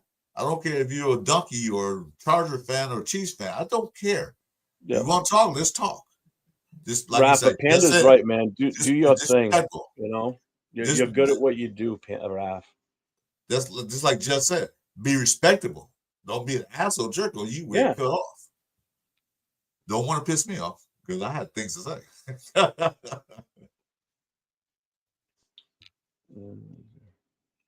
Yeah, it's.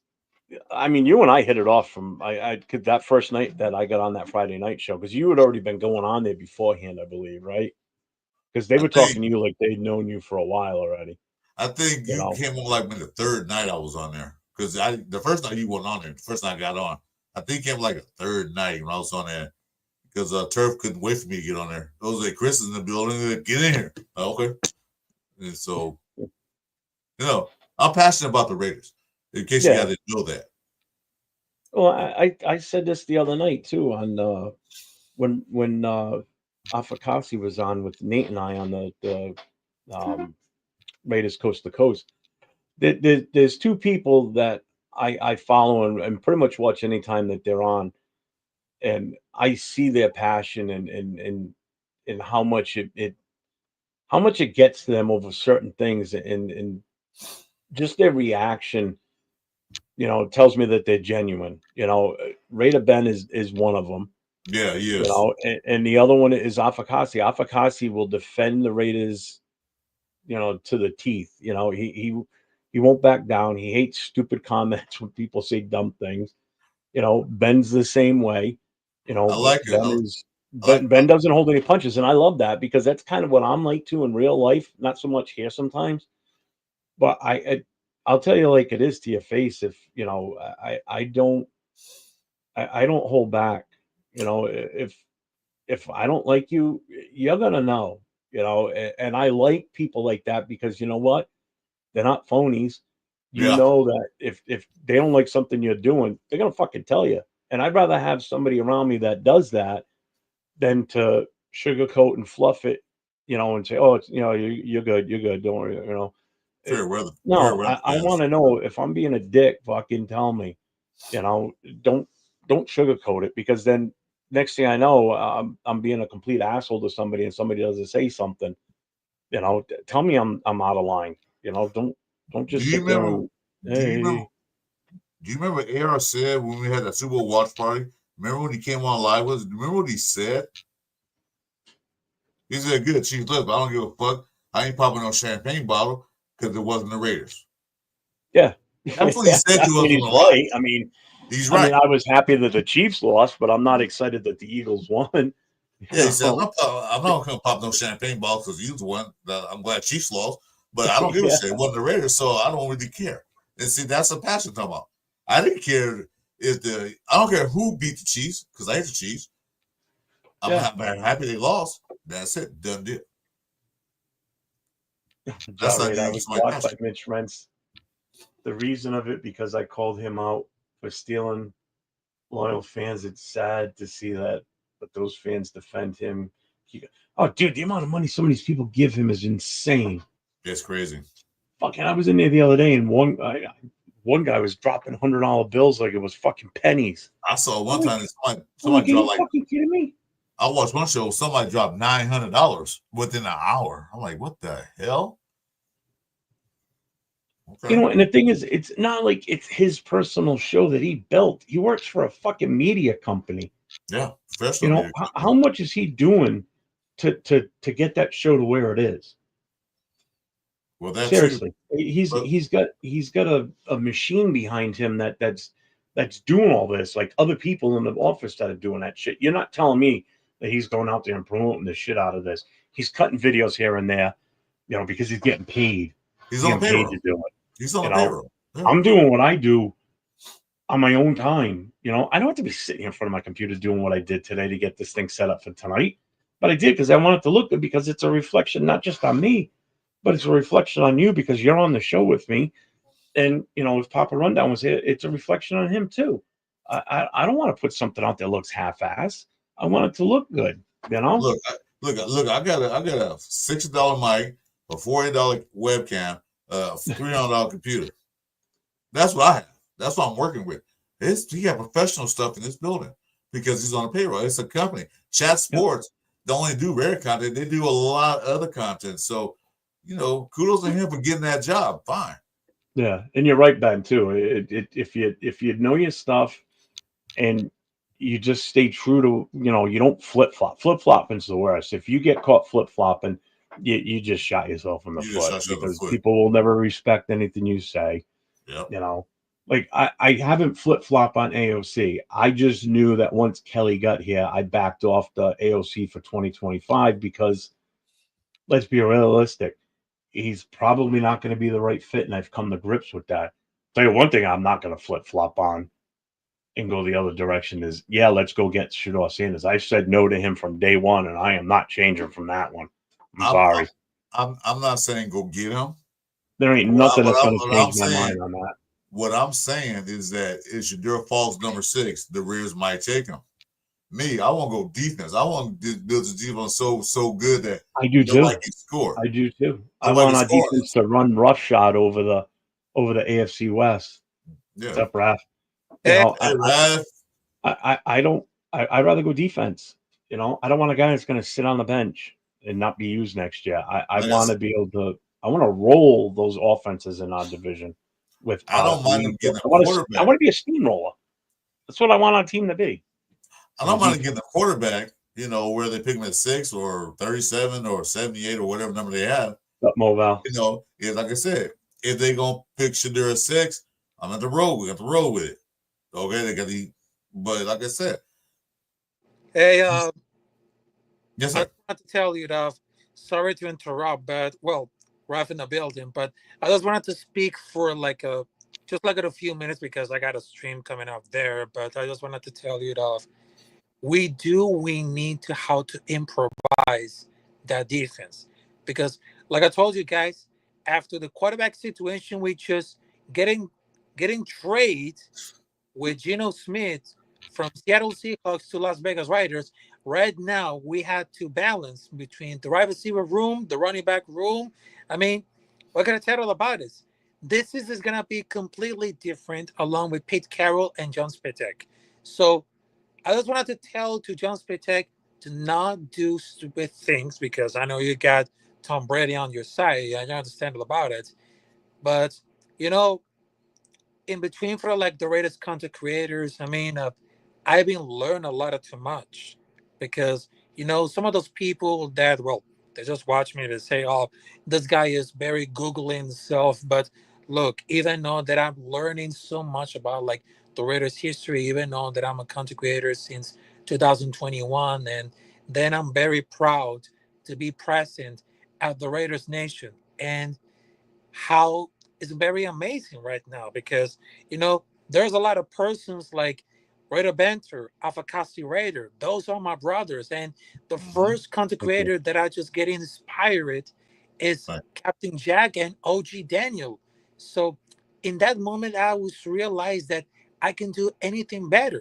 So I just wanted to tell you that I just wanted to head it out, because I really know that I have a live stream coming out there. But defense is going to look at better. So don't be surprised if this season the defense is going to be top 10 of that season.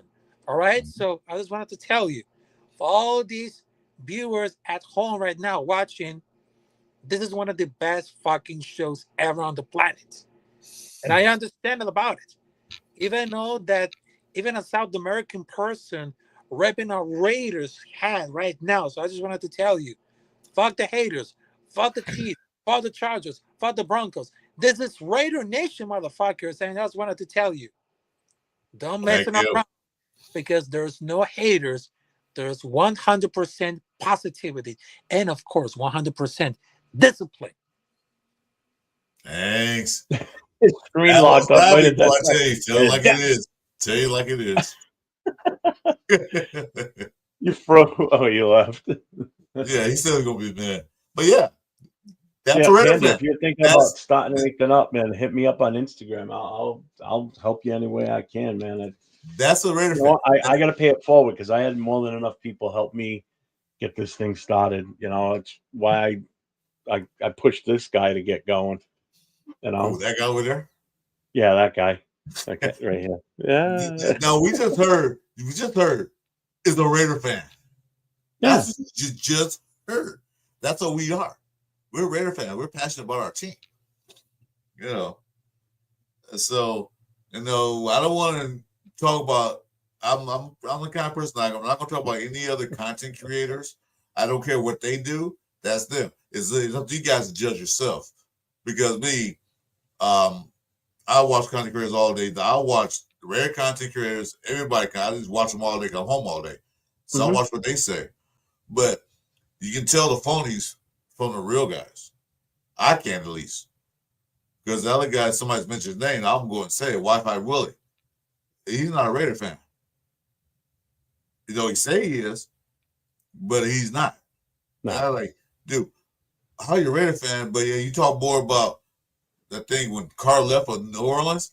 That's all his channels were about. Carr in New Orleans. Who gives a fuck? Carr's not a Raider no more. Why are we talking about him? See, this is what pisses me off about Mitch's show. If anybody that's watched it or hasn't watched it, I'll just give you a little info here. So when he's on the screen standing there talking like he's a 1940s baseball announcer, like, all right, he's rounding the block now. That's what he sounds like to me. He's got that nasally sound, and I've actually called him out on it in his show. That was the first day I got put in timeout. Get blocked. Yeah. And the time they did that to me, Chugs did it.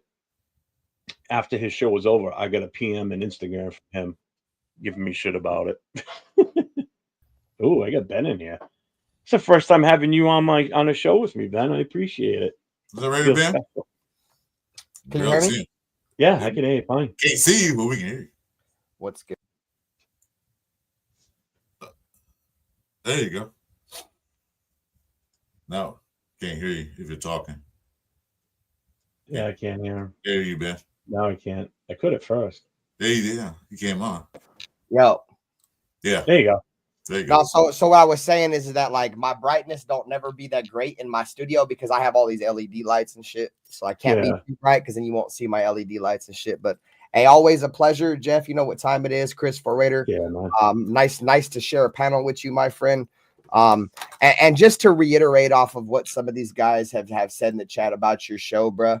Like, I'm a young cat, bro. Like, I'm not just a first generation Raider fan, bro. I'm a first generation football fan. A lot of Raider fans and shit, bro. Like a lot of them, their grandpas Raider fans, their pops, like they kind of grew up in this shit. My father was an Atlanta Braves fucking fan, bro. My dad gave 2 fucks about football. You know what I'm saying? We were in a one TV. This to give you guys a little history on my shit, right? We're a 1 TV household, bro. My dad's old school, born in the 50s. He used to want to fucking watch Bonanza and Andy Griffith and shit like that all fucking day. Well, yeah, bro. So like I used to have to beg. I used to have to beg to watch the Raiders, right? I remember I watched the Raiders game. Forget what year it was, but it was the year that fucking that we got John Gruden fired from Tampa. We played Tampa Bay week 17, and Michael Bush just absolutely destroyed that team. Yep. Yeah. And Gruden got fired after that game. Well, at one point in that game, the Raiders were losing, and I was pissed, bro. My father, you know, God rest his soul, came up to me. He's like, son, I'm like, what?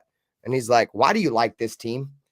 And I was like, why do you say? He's like, because you already have anger problems, and all they do is piss you off. Because I've been watching Raiders football since 2000. Right?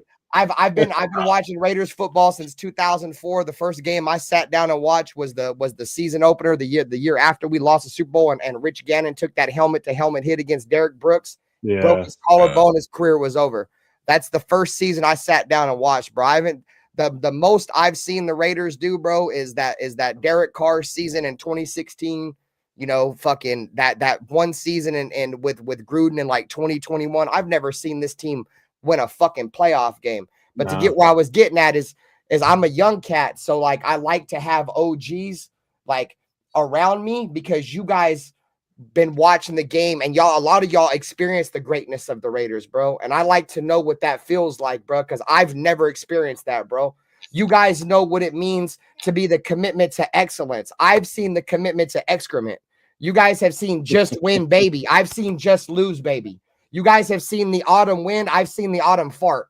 So, you know, I'm just keeping it Spot on. real, He's not bro. wrong. Ben, tell us how you really feel. What, no, baby, I don't want those. So like I said, at the end of the day, man, I love to hear stories about like the greatness of the Raiders. Like that's one reason why like I love Pizzle. Like Pizzle's my dude, my co-host on my podcast. He's been around to see the greatness of the Raiders. Yeah, you know what I'm saying. Watch your show. I love you know, you can only talk about the crap that's going on now so much because it's just all personal takes on what everybody thinks. You know, what I like talking about, and obviously so does Chris, is what's real, like what's really happened, what we lived to see. You know, that's what I like talking about. I still love talking about, you know, the old days with the team and when we were successful. Now it's just, you know, who you think we should draft, who you think we should go for a free agent. You know, anybody can start talking about that stuff. You know, I mean, I do it. I mean, I do it on the Wednesday show and the Thursday show because that's the state of the game right now. That's where we're at. You know, you have to cater to your audience too if you want people to keep watching you and, you know, stay engaged. You know, that's why I wanted to do what we're doing tonight with you. And, you know, you and I, like we said it before, we talked about this a while ago when we finally able to pull it off. You know, it's a Saturday night, it's relaxing, you know, get on and talk about this. And if you notice, we didn't address any of the questions about, you know, the current status of the team, who we should draft. And it's not that we're ignoring it. It's just that's not the focus of this, you know, of at least the first hour, in other words. You know, but the thing once, is that once we open the channel, I don't care what we talk about after that. We're just telling you the experience we had, like I said, growing up Raider fans. Like I said, a lot of people didn't face that. You wasn't even born. Some people weren't even born when the Raiders were dominant. Not winning games. Yeah, I wasn't even born until the 90s, bro. So yeah, they were dominant back in our days. They're like they had teams that when they saw the schedule coming up for the next season, they're like, oh, shit. We got the Raiders. We got to play the Raiders in Oakland or LA. Oh God, they be scared to play the Raiders. The only team that wasn't scared of the Raiders was the Steelers. Yeah, the Steelers were never scared of the Raiders. But the teams were scared. Hey, Chris, I don't know if you've seen the 30 for 30 with Al Davis, bro, but they did the 30-30 on Al Davis, bro. And I beg to differ that the Steelers weren't scared of the Raiders because they had an interview of Lynn Swann, bro, and the Steelers organization, bro, were looking to press charges on Jack Tatum and George Atkinson, bro. They weren't afraid of us because they would call the cops on us every time we hit them too hard. That's what they were scared of us. Yeah. I mean, they wasn't scared. I'm saying scared like I'm scared to play them. They did on one that really could toe to toe with the Raiders. Yeah, you know, other teams couldn't go toe to toe Raiders. The Steelers did. They not saying they were scared to play them. They went toe to toe with them. That's why. Panda, that's brutal, Panda. I'm sorry, buddy. That's the only team that I saw that gave Raider a challenge. It was the Steelers back in those days. They went head up with them. The first like season that I can actually remember, like where I actually sat down and I can remember the majority of the season was the year that we got Aaron Brooks and Randy Moss. And we fucking went we had 2 wins that year, dude, or something stupid like that, bro. 3-13. Yeah, 3 wins, bro. Like, that's why I was making the statement on my channel, bro. This last season that we had under Antonio Pierce, that's the worst season I've seen since the beginning of me being a Raider fan, bro. You know, I said that too, and I got told you're crazy. I said, listen, I got called a racist, so imagine. I've been kind of called that too because I don't want Shedeur Sanders, but that's right. Kind of quietly been called that. Yeah, you don't like black quarterbacks, yeah. As I'm sitting here with Chris doing a show and on channels all the time with him. Yeah. Well, I don't like white quarterbacks, so now we're even. Okay. I don't like anybody respectfully. So. You know, it's. I was gonna say it's like my son, he was born in '93. He doesn't know what it's like to see a winning season. Closest he got, just like you, Ben, was the 2016. I was but a season ticket holder that year, bro. It was a great year to have season tickets in Oakland, boy. I'll tell you that much. That was a magical season. It ended in the worst Raider way possible, the most Raider way possible, bro. I ain't gonna lie to you. Yep. That's the way the Raiders season would end, bro. Get our hopes up. The best season we've had in forever. Derek Carr looks like he could be the next fucking MVP quarterback. Fucking the Raiders look like they're going to be the one team in the AFC that can compete with the Patriots, and then boom, snatched our soul, bro. And to this day, I'm break still his leg, and now we got a rookie starting in the playoffs, and he gets Connor Cook, bro. Fucking Connor Cook. To this day, I still know why is Carter playing. We already got the playoffs sewn up. Yeah. Why is he playing? Well, so this is the reason why I think they kept playing Carr. And like I said, I had season tickets that year, so I seen a lot of those games firsthand. Do you guys remember as good as we were offensively, and defensively, we obviously had our holes, but we were good at creating turnovers, right? We were like top 10 in forced turnovers with Mac, and Reggie Nelson had that good year and shit like that. Well, what's your guys's? Because I'll tell you guys my opinion on the biggest knock on the Raiders that year. What was your guys's? If you could give one thing the Raiders didn't do in 2016 and all them wins, what was it? Your guys' opinion. I'm gonna say, what was the one thing the Raiders didn't do to make them look like they're going to be a team that could be reckoned with in the playoffs? Well, the defense wasn't that was a top tier team. It was not a top tier defense at all. Oh, they had a lot of runs. I can't think of what else happened in 2016. There's a lot of runs. I know defense wasn't like the top 10, 15, 20 defense. I know that. Yeah. The Raiders won a lot of close games in 2016. And the national insight or the national talking head of the Raiders was they haven't been able to blow a team out yet. Every single one of their wins were close wins. They came down to Derek Carr having to pull something out of his ass to win the game, right?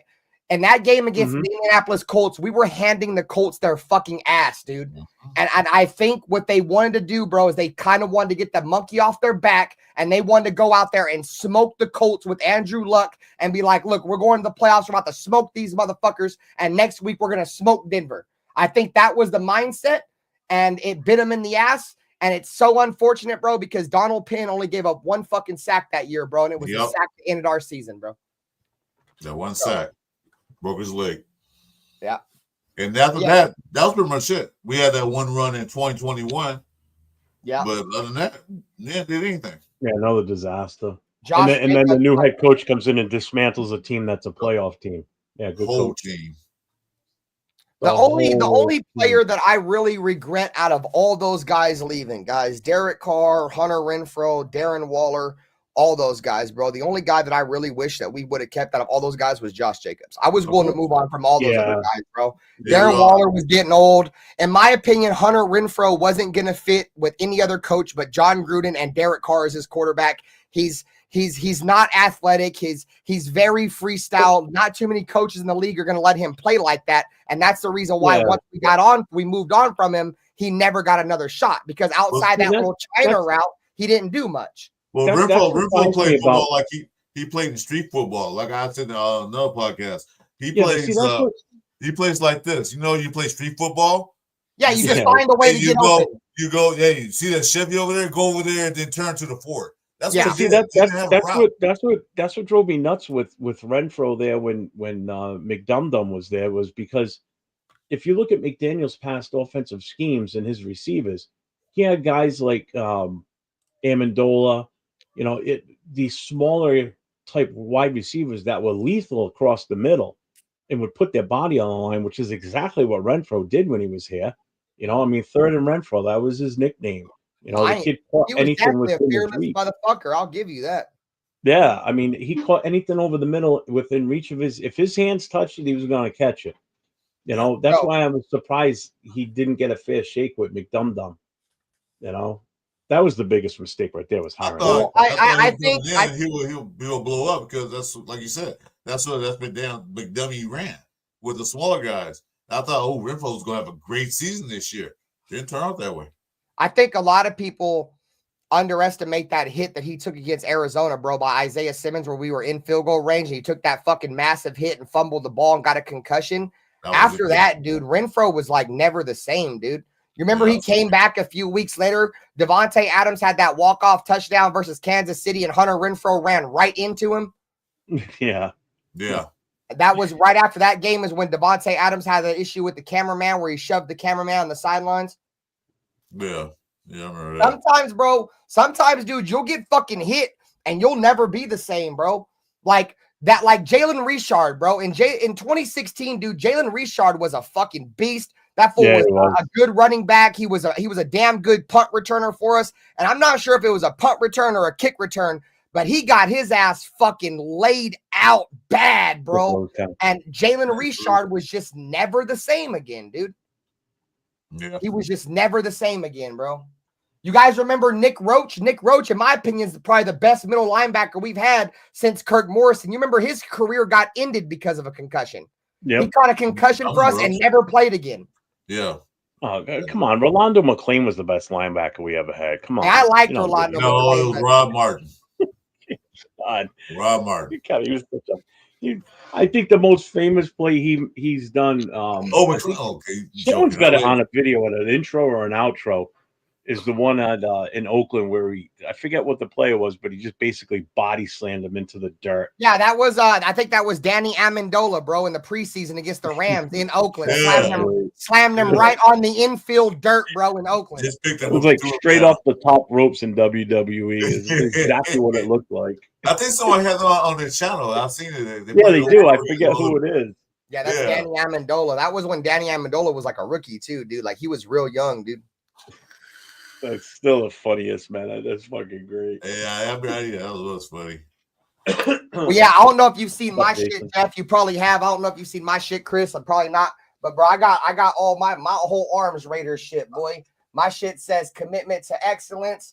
My shit back here says just win, baby boy. We even got Owl on us, like the players. Hey. So, you know how players put Owl on their helmet, boy? Yeah. I rock Owl on my body, just like the players rock Owl on their motherfucking helmets, boy. One of the guys in my club, he's bald like me, and he's got his head tatted. On the back of his neck is the Raider shield, and then coming out of the top of the shield is like a tree that comes up the back of his head, and off the branches, it's little jerseys with the numbers of certain Raider players hanging on. It looks pretty cool. I mean, I would never get the back of my head tattooed because I don't think I could withstand that. That would drive me nuts. There's nothing there. It's just right to the bone. I mean, when you get it on the elbow, man, that fucking hurts. Yeah. Or if right here, bro. I got one right here on the under part of my arm, bro. That shit almost made me cry, bro. That's the most painful one I ever had, bro. That's where I want to go. I want to go right here on the bicep. I want to tender, boy. You better be ready. It's tender like a motherfucker. I know. I want to put the shield with the owl in the middle of it right here on the inside of the bicep. Yeah, I don't have any tats. I don't have tats because they wouldn't show up. I tried to get one, they wouldn't show up too good. So I that. I'm not go for the pain. It won't nobody can see it. So like, I don't know. But I don't need a tat to say I'm a Raider fan. So I'm not saying you do. I'm not saying you do. Those are nice. It's funny. My first tattoo was the actual Raider shield on my right bicep, and I was already had 2 kids and the whole 9 yards. And I came home one day and I had a sleeveless shirt on. My mother saw it and she goes, "The hell is that?" She goes, "Is that a sticker?" I'm like, "No, it's not a sticker." She goes, "What the hell is that?" I said, "It's a tattoo." She goes, "Oh, come on. Why?" Because she hates tattoos. She goes, "Why'd you have to get that?" I said, "I'm not done yet either because that ain't the only one I'm getting." She goes, "No, you're not. You're not getting any more." Dude, I got both my arms are covered. I got them on my leg. Yeah, I'm not stopping. Like I hate needles. She's gotten to love them now. She's actually gotten to the point where she bought a gift certificate for my daughter years ago to get her tattoo. I'm like, "Oh, I thought you didn't like tattoos, but you bought Beth a certificate." Oh, well, that's a granddaughter. So yeah, she'll take her to granddaughter. Yeah, of course. Hey, Panda, rest in peace, Neron Ball too, man. He ended up having a real bad brain disease, dude. He was, dude, he got fucked, man. I seen him I seen pictures of him in the hospital, bro. He was fucking bad. And it's crazy, bro, because Neron Ball looked like he could have been really good for us, dog.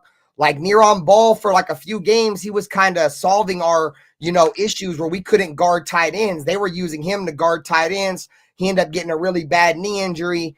And then his season was over. Then I think the following season is when he started to have seizures and shit. Yeah, football is a tough Yeah, sport. Greg Man. Biekert Ain't no was a joke, good man. linebacker too. Like me personally, it's bro. funny Like 'cause I know Tua wants to keep playing. If I was Tua, dude, I'd wrap that shit I'll up. wrap dude. it he's up. crazy. Yeah, Crazy.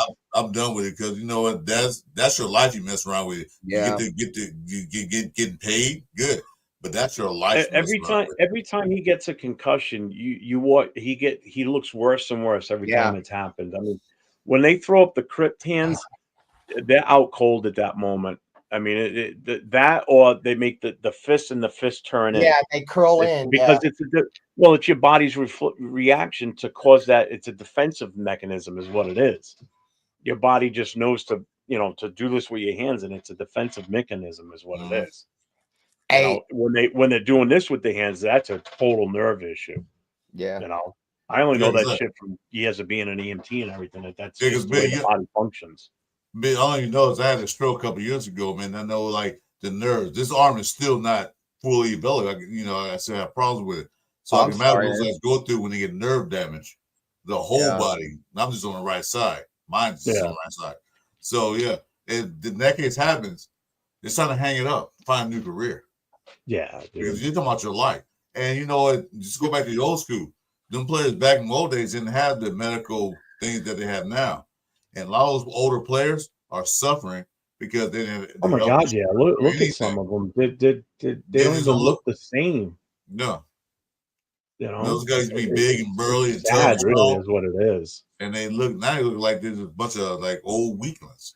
Like I'll you got like Junior Seau, dude. That dude got hit so many brain injuries, bro. He killed himself. Yeah. I'll give you a perfect example. I've got a former NFL Raider player that lives right here in Rhode Island, born and raised in Cranston. He lives here again now too. Mark Van Egan. Yeah. A couple of the guys from the club went to a function while he, for a something that he was being awarded in Cranston, and they asked if they could take a picture with him or take a video or whatever. And his handler had to tell him, no, you can't, because for one, he can't be seen on any type of photo ops doing anything because of his lawsuit with the NFL. So if basically the lawsuit would, or the lawyers would be fighting it, saying, well, if he can go out and do this for fundraisers and blah blah blah, then he's obviously not as bad as you're saying he is. His memory is shot, because as he was talking to my two guys, he was reiterating the same thing over and over, just like somebody with severe dementia, how they just keep repeating themselves. That's exactly what was happening here with him that day. And the two of them, they've been fans of him since we were kids. They're all about the same age as me. They're like, it was sad to watch him go through that, especially when you knew what he was like when he played, and to see him like that. It's like, it's horrible what happens to some of these old guys. It is. The concussions are no joke, man. No, Yeah. Yeah. Yeah, Brandon, no joke. Yeah, I've seen countless fucking players, man, get concussions, be out. Like I said, I felt like that concussion that Hunter Renfrow did, like, completely derailed his career, man, because it was all downhill from there. Oh, definitely. That was definitely the it for him, 100%. Because we never really seen him on the field after that, for real. Like, he came back, and then I think he ended up getting another concussion that same year, bro. He got 2 concussions. Yeah, he got 2. Yeah, he missed 9 games that year. Yeah. And it's crazy to think, bro, that Hunter Renfrow at one point had, I think, broke the record or tied the record for receptions for a receiver for the Raiders. Yeah, it was over 100 and something. Yeah, I remember he had it. He had it, and then Darren Waller ended up getting it. Yeah. I got Darren Waller's. I got fucking over here. I got fucking Jim Otto autograph. Rest in peace, Darren Waller. Nice. And then back there, got Max Crosby and Josh Jacobs. All those are all autographed jerseys. I don't have any jerseys. I do have one here in the house, but it's not mine. It's the club's. We got to raffle that off at some point. It's a Phil Villapiano one. Yeah, then my father-in-law, my whole mother's side of the family are all Niner fans. And on Christmas, On Christmas, the shit's gonna fall down. It's fine. I'll pick it up before I do my show. On Christmas, bro, he stood in line, dude, to get me this fucking picture. Where's my camera, bro? Star Wars, Lester Hayes and Jerry Rice, autographed by Lester Hayes. That's nice. And he's a 49er fan, bro. He stood in line. He said for like an hour, maybe a little over an hour, to get this autographed picture. And this is an iconic picture right here, man. So, it was Dude, that's awesome. That's awesome, man. Yeah, well, my wife's a 49er fan, Nate? so I already know. A house I torn think- into 2 pieces. Yep. I have one thing in my house that's Patriots related, and it's autographed. And actually, I have 2 now that I think about it. I do have I got a Drew Bledsoe football, but the one thing I do have that I will never get rid of, it was left to me by my dad after he passed, and it's painful, even though I still got it.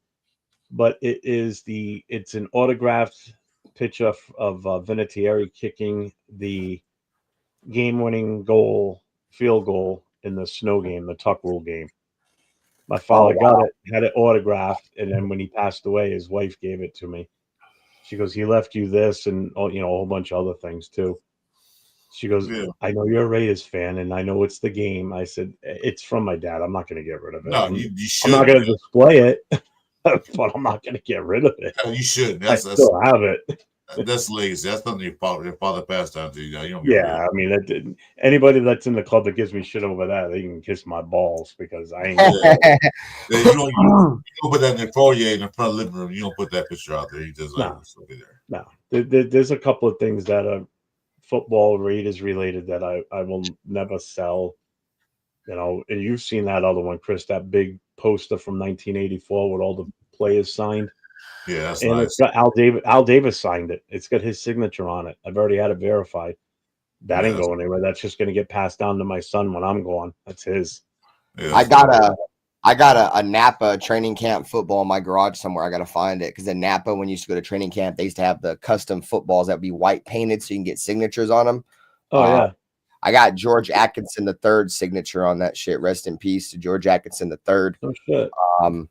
I got Shalom Luwani. You guys remember Shalom Luwani, the safety we ended up getting? He was like the Hawaiian dude. He was on our team for a couple of years. Yeah, I ended up getting him. I ended up getting fucking what's that other corner's name? But yeah, man, I got a bunch of other shit, bro, in my garage.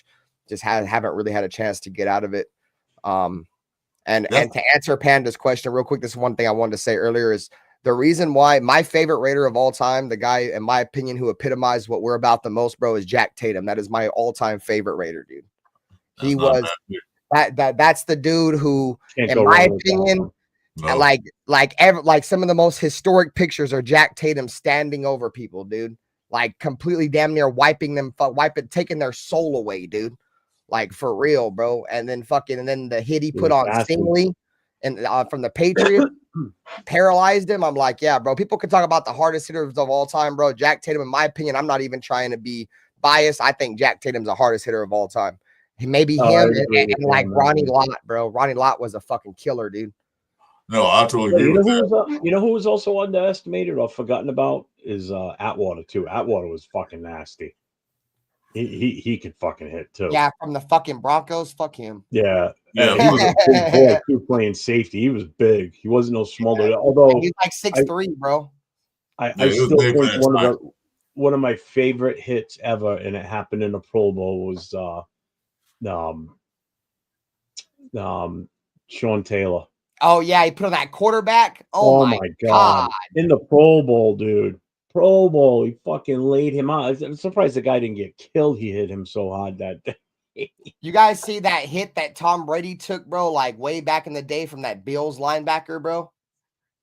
No, probably. I'm sure I cheered for it because of Watch, I'll share, bro. It's crazy. The hardest. The one hit I wish never happened was the one when Bledsoe, ripped his sternum. Because that was the whole start of Tom Brady coming in and being the hero. Here, watch, bro. I'll share this clip. This is a long ass time ago, bro. This is like before I was watching football. But look, I'll post it in the backstage. This is the hardest I think I've ever seen Tom Brady get hit. And like I this is the one, like You look at football now, bro, compared to back then, bro. Look, that's Tom Brady. This was like way back in the day. Watch his hit he's about to take, boy. This motherfucker's about to get cleaned up. Settle down, weirdo. Oh, can see it coming around. You see it coming. Right there, boom. Cleaned his Did shit. it take Took his helmet off? Yeah, took his helmet off, dog. Down, weirdo. I can He watch gets that all up, bro, day. like it's nothing, boy. He get right the fuck up, dog. So yeah, fucking. can watch I that ain't all never day. seen Tom get hit like that, bro. Oh my god, that's awesome. Can't do it now. You throw a flag. Oh, Oh god, yeah, dude. Even the field, then that was just that thin membrane with that plastic grass on fucking pure concrete. Great That Astro. shit had no fucking give. That's your turf toe feel right there. That's Yeah. exactly Yeah, it what is. it was. That's a knee accident way to happen right there. God. You guys remember that, what was it, the year after the Patriots won the Super Bowl, they had to play the Chiefs week 1, and Bernard Pollard hit Tom Brady in his knee. And Oh yeah, towards ACL. yeah, that's Yeah. when that's the year after that's when they changed the rule about hitting quarterbacks low. Yeah, I had Yeah. that picture for the longest time too, and he's all bent up like a pretzel and watching his knee just go pop. Yeah, Bernard Pollard fucked him up, dude. Bernard Pollard, bro, like he was one of those guys I liked, bro. Even though he played for Kansas City for a little minute, bro, I fucking liked him, dude. That dude was a fucking animal, bro. That boy played with pure reckless fucking abandonment, dude. Yeah, he did. Yeah, we don't have those no more like we used to, man. Those guys. Him and like Cam Yeah. Chancellor, bro. I used to love watching Cam Chancellor, bro. Man, I'll let you, man. Bam Bam Chancellor. You remember that fucking hit he put on fucking on Vernon Davis in the fucking playoffs, bro? When the Niners played the Seahawks, bro, he cleaned Vernon Davis's shit. You think about it, man. There's been some nasty hits in the past. Not so much anymore though, because you know what it is. Everybody's afraid to hit now because they think they're either going to get thrown out of the game or they're going to get fined. And Yeah. you know, No, they're throwing a game, but like Hasn't Perfect when he hit that guy barely touched him. They suspended him, then threw him out the league. Oh Barely- yeah, yeah. fucking yeah, on that tight end from the fucking Colts. Yeah, he barely touched him. Yeah, oh no, you're out, and then they just kicked him out the league. And So even the that's what tight it's end from the Colts was like, that wasn't a dirty hit, but they still kicked him out, bro. Yeah, Yeah, it's so stupid. It's so dumb. right back, guys. Yeah, it sucks, bro, because it's crazy, man, because like what made the Raiders, the NFL's not like that no more, bro. Like No. we can't be the Raiders no more. You know what I'm Can you saying? Like imagine Mahomes playing in that era? He'd Mahomes- be a Mahomes Greek wouldn't spot have on the lasted. field. yeah, he wouldn't have lasted, bro, at all, dude. Oh my god. He's one of the biggest fucking crybabies, bro. He I'll reminds me tell of you, like I mean, LeBron James.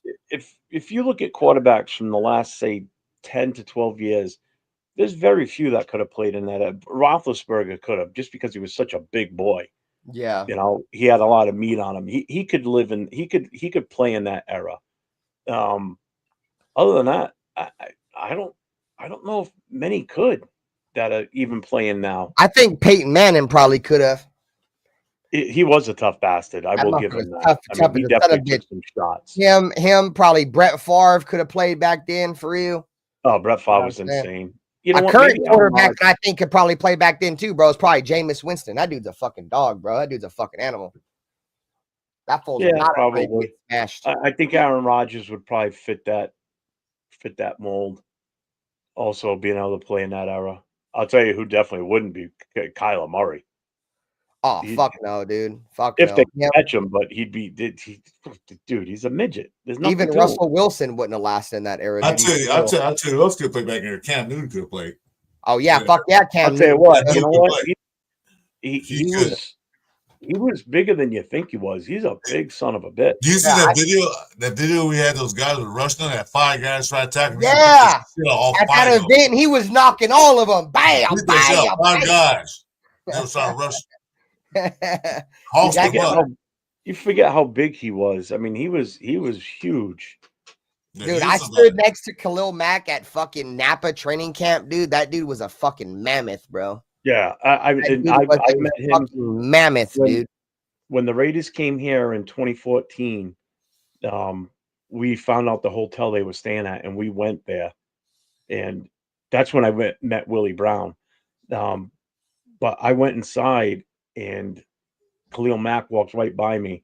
Now I'm 6 even, and at the time I was about 2014. I was about 325 weight. I'm bigger now, and I felt like a midget as he walked by me. And Yeah. just the width of his shoulders and just everything in general. I'm like, my God, and again, they don't look that big on TV, obviously, No, you don't. but in person, when you stand next to him, it's like, holy shit. You know, Like- made me feel And like then a think about it. baby. He's tackling a 230-pound quarterback. I wouldn't want to be that little dainty little quarterback because they're going to get creamed. You don't feel like a baby while I was the Raiders in L.A. and our show was a coach. We went to one of those. It was a little club right there, and he was there, and him, Marcus Allen, a few other guys. Yeah. I walked in. Now I'm only 5'9", 5'8", 5'9", best. I walked into our show. I was ready to shake. I was like, "Hey, Art," shake his hand, and I looked up. I was like, did my hair all the way down back. I felt like a baby. I felt like a little toddler sitting next to me. I'm like, God damn, these guys are big. These guys are huge. They look small to you, like you said, but you get in front of them, like, oh my God, these guys are giants. I think I've met Henry Lawrence, another offensive lineman. He's big, but still, I think the biggest one I met was Ted Hendricks. Hmm. He was here doing a Special Olympics celebrity carnival. Remember they used to go around the country doing those. He was here doing one in Rhode Island, and I got a picture of me standing next to him, and he was easily almost a foot taller than me. And again, I'm 6 even. I felt even him, I felt like a midget. He wasn't like, again, they were built different when they played in that era. Yeah. Khalil Mack would be just like an unbelievable physical specimen if he played in that era. Like there would be nobody like him that played in the 70s and 80s, physical wise, like just his stature, I mean, shit, you look at the offensive linemen back in the 80s and shit, they weren't huge, like big fatties like they are now in a way. Like your centers were not big. They were like 275. Yeah, they were little back highest. in the They day. were little. Huh? Yeah. Jeff Saturday was little too, bro. Jeff Saturday was little as fuck. Yeah. Bro. He was Yeah, 300 pounds. Even the Hogs from the era with the Redskins, those guys weren't huge. They were just good. They were just good football players, and and they had an awesome running game too. But it's primarily because of them. Yeah, look at the Columbine. These guys weighing what 334 pounds running fours and stuff. Dude, like, and those I'll tell you what, those Christ. defensive linemen at that combine that Thursday night, oh my God. I couldn't get over how fast some of those big They dudes are were. fast and big. So, That was incredible. Incredible. You met Henry Lawrence too in a bathroom at a fancy restaurant. Yeah, I met him in New York. We went down there for the Raiders Giants game in New York City, and we hosted a pregame party, and we had him there. We had John Vella and Villapiano signing autographs for everybody. I got a mini helmet sitting right up there. It's got all 3 signatures on it, plus Mark Van Egan's. Look, I'll share something cool with you guys real quick before I take off. Yeah. This is I think this was 2017. I had season tickets in Oakland from 2014 until 2019. It's in the backstage. This was one, I forget what game it was. This is Howie Long lighting the torch in Oakland. Obviously, you can tell it's a primetime game. It had the flyover. Yeah. So that's Howie Long right Oh, there. shit, he's right below you. Damn, I was looking elsewhere. I was looking at the top. Like, where?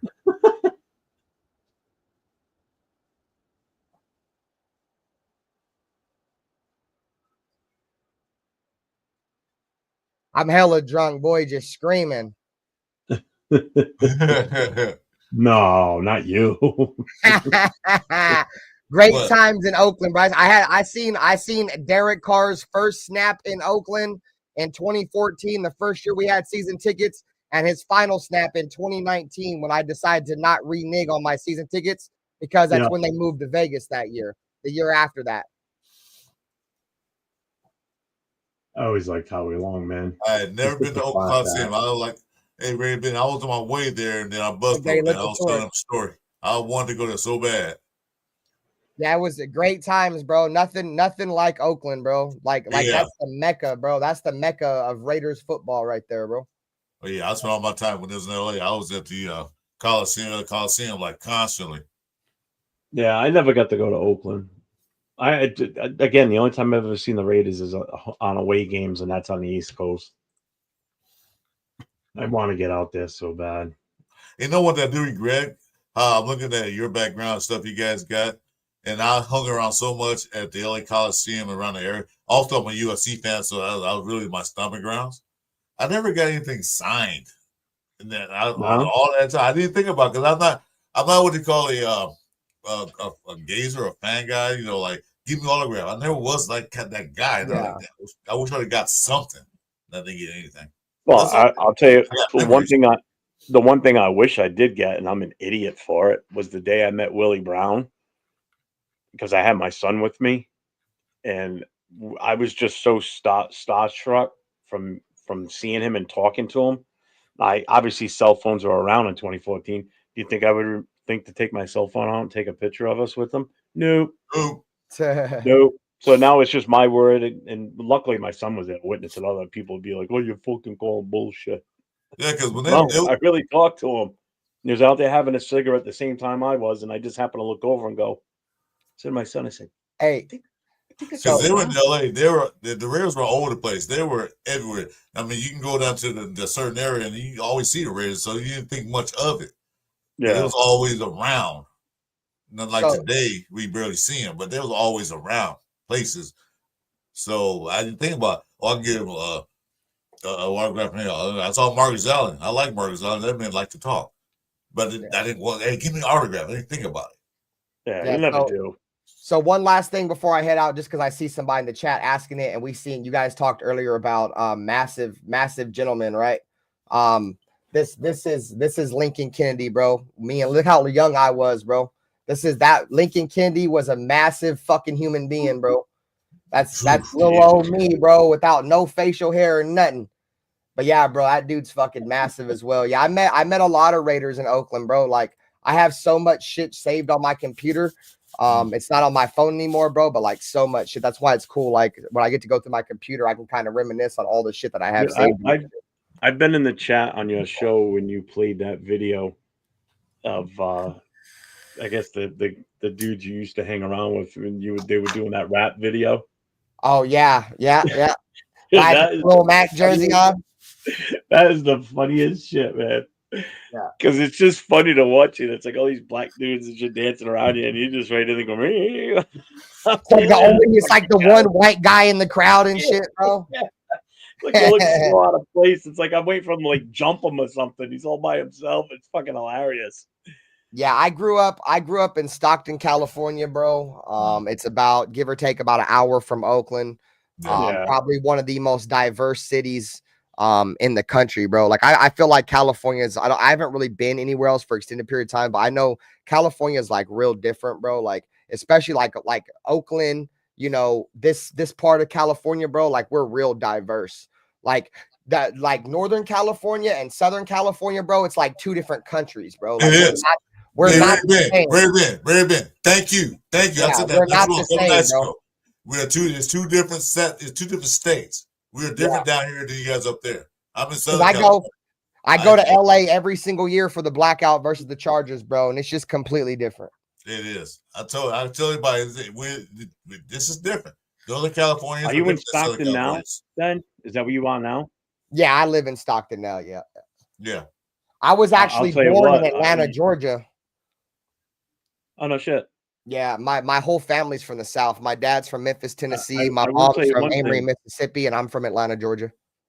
Where you live in Stockton, I will tell you this: you have one extremely aggressive fire department out there. Those guys are the shit. If you ever get a chance, look up YouTube Stockton Fire Department videos. These guys, some of them wear GoPros on their helmets.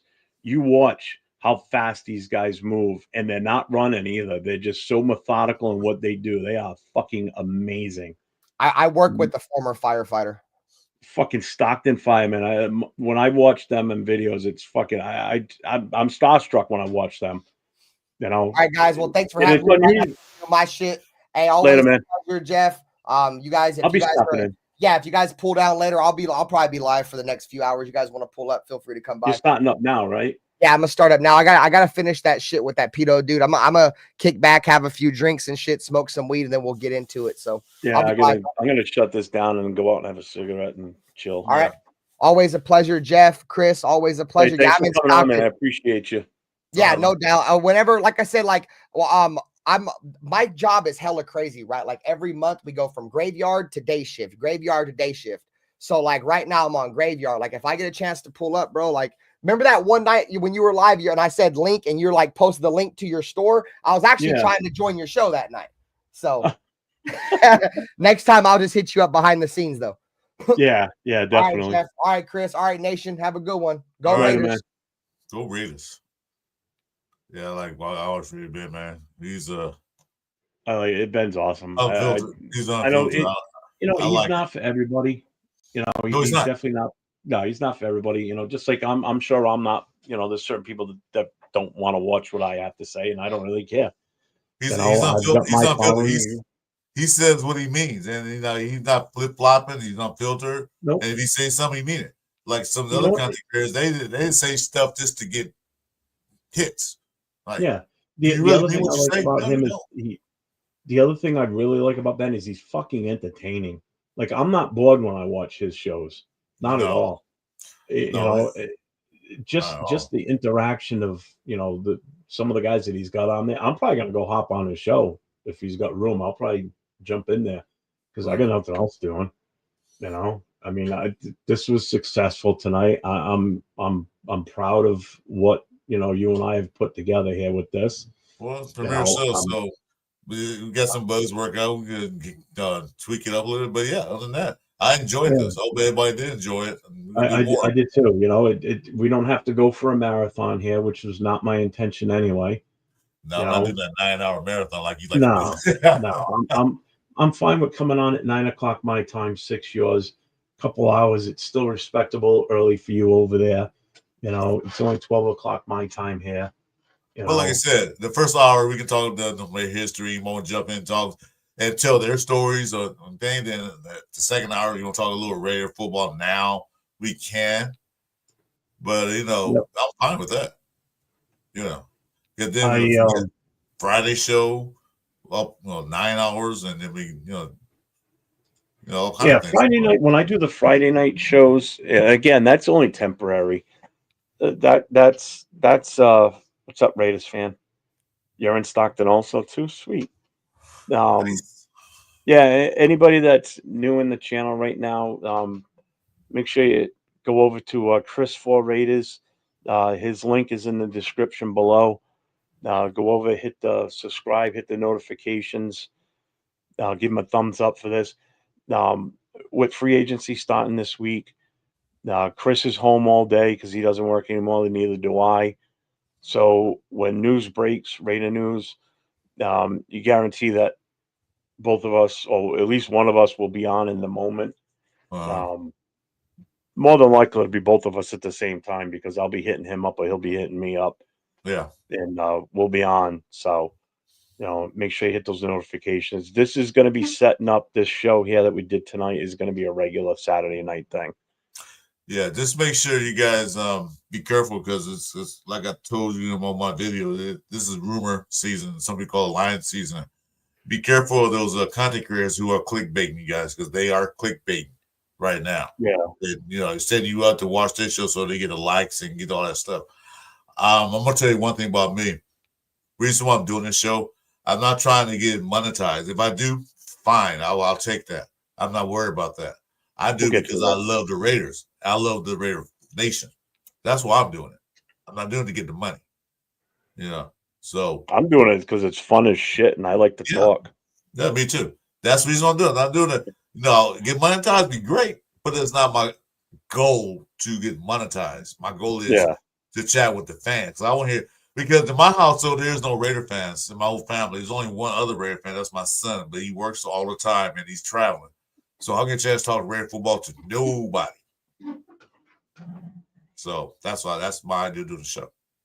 I mean, in the future on Saturdays, after we do the initial show, I mean, nothing's stopping us from, keeping it going all night or shutting it down and just making a new one strictly for, like a late night haul. But I was on late last night. I'm probably just gonna go chill and not have to worry about running a show and just sit in Ben's show and have fun.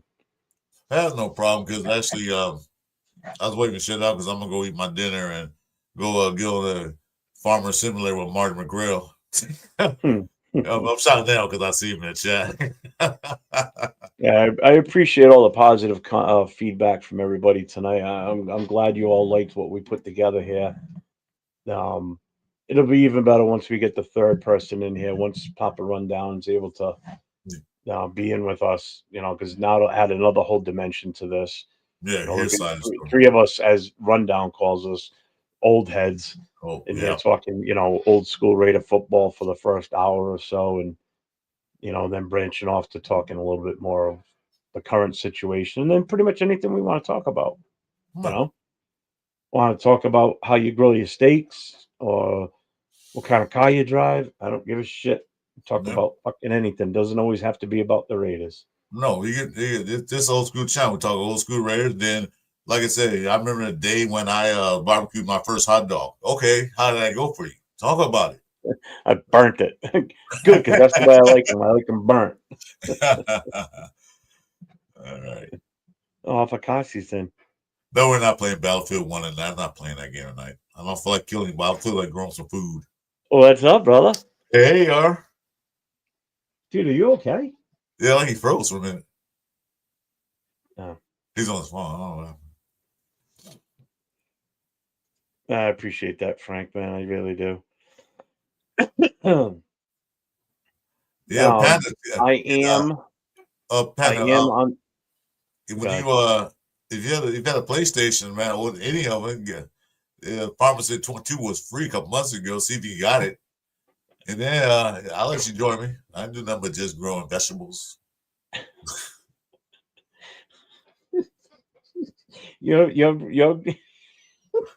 Huh? You're farming shit, and I'm over here blowing up World War II ships. Oh yeah, well, I'm about to feed the world. What's up? Are you okay? Hey, what's up, man?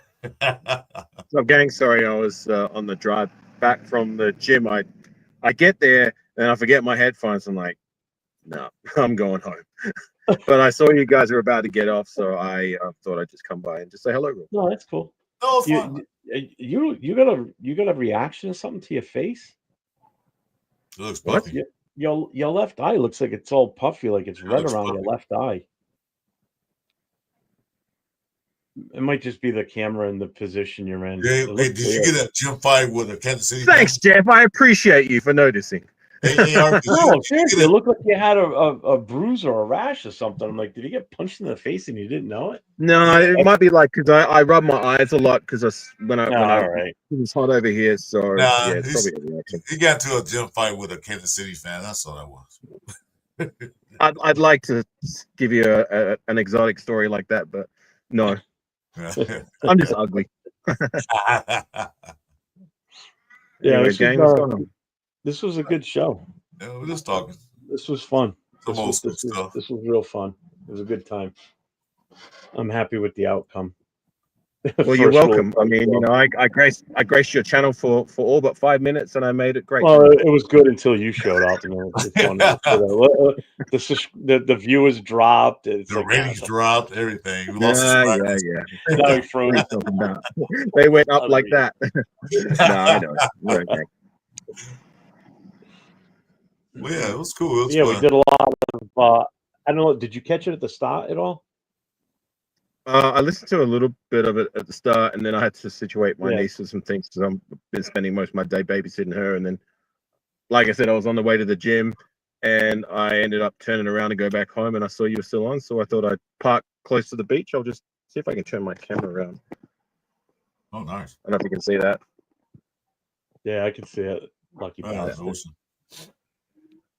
I mean, I'm not that. I mean, I'm the ocean state. I mean, we've got the ocean all around us, but too goddamn cold out there for that shit right now for us. Yeah, I'm miles from the ocean. It's like 20 something degrees outside and the wind's blowing like crazy. Ugh. For me, going to the beach is like a field trip. You got to plan that shit ahead because it's a good drive. So I'm not nowhere near it. For me, it's like 30 minutes. I'm luckier that I live where I'm at. So yeah. Is it summer over there right now for you guys? Yeah, dog. So I mean, do you get a winter or do you? I mean, what's the coldest it gets where you're at? Well, we don't snow. That's for damn sure. Like we rain heavily in the winter, but like nothing like other countries get during the winter. Like it gets cold, but it's not like unbearably freezing like some places in the States. You know what I'm saying? Yeah. So basically, you don't go through the seasons like I do on the East Coast. Like I've got the winter, the spring, the hot summers, and then the fall. All the leaves fall off the trees and shit. So you don't have like a series of like seasons like I do because you don't get snow. You said, right? Well, we get seasons. It's just we don't get snow. We don't get as cold as what That's you what I guys mean. do, I mean, but you don't get the full you don't get the full experience of like a full season like we do. Well, our winter is heavy rain. Yeah, that would suck. I'd rather have the snow. Yeah, probably. Yeah. You know what? I actually like the winter snow when I came to the States. I guess maybe because it was the first time I got to experience it in my life, but yeah, I enjoyed it. I mean, you can go out and play in the snow, throw a snowball. You can't throw a water ball, and you can't go out and play in the rain because it's no fun because then you're soaked. At least the snow when you were a kid was fun. Besides, when it rained out, your parents wouldn't let you go outside.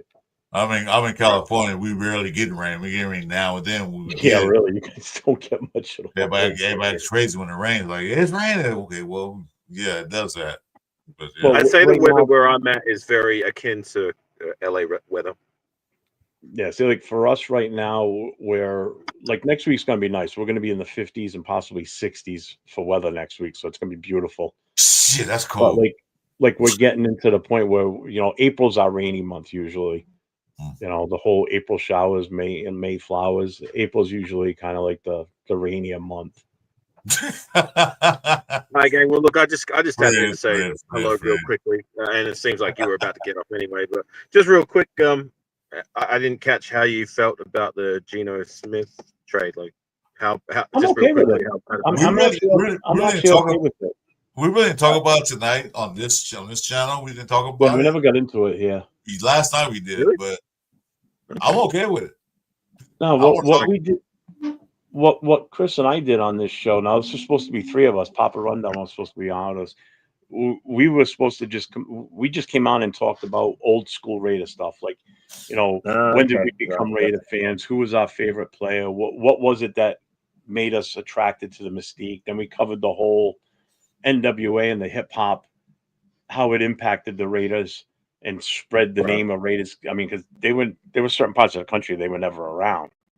Once NWA came about, everybody knew about the Raiders. they turned them into a fashion, not just a sport team to support, but also a fashion statement, which It's a still fashion expands icon. even across the globe. I mean, here in Australia, I see a lot of people around here wearing the Raider colors, the Raider gear, because it is a fashion statement, and it's nice to see the Raider gear. But like, you ask them one question about the team, they wouldn't know. They don't know. Yeah, exactly. No, they have no fucking no, clue. They wouldn't know the first That was team. like that here in LA when the Raiders, when the NWA hit the scene and they wore the Raider gear and stuff, people just wore it because, like you said, it's a fashion statement. Ask them questions like, did you see the Raider games today? Huh? No. What Raider game? They don't know anything about that. I don't like football. But I like the Raiders colors, but I like football. Like, okay, whatever. Well, I told you about when I went to watch the Super Bowl at my local bar. I was the only guy there in a sea of like 500-600 people who was wearing Raider colors, and there was only one other guy who sported a Raider cap, a black Los Angeles Raiders cap. And I asked him, like, do you actually support the team? And he's like, no, I'm actually a Patriots fan. So you're a double loser. He was a nice guy, but it's just the fashion statements kind of thing. But I got to get out of here because I'm boiling up in this car. But anyways, let you guys. Hope you guys you're have a on good stream. tomorrow morning, right?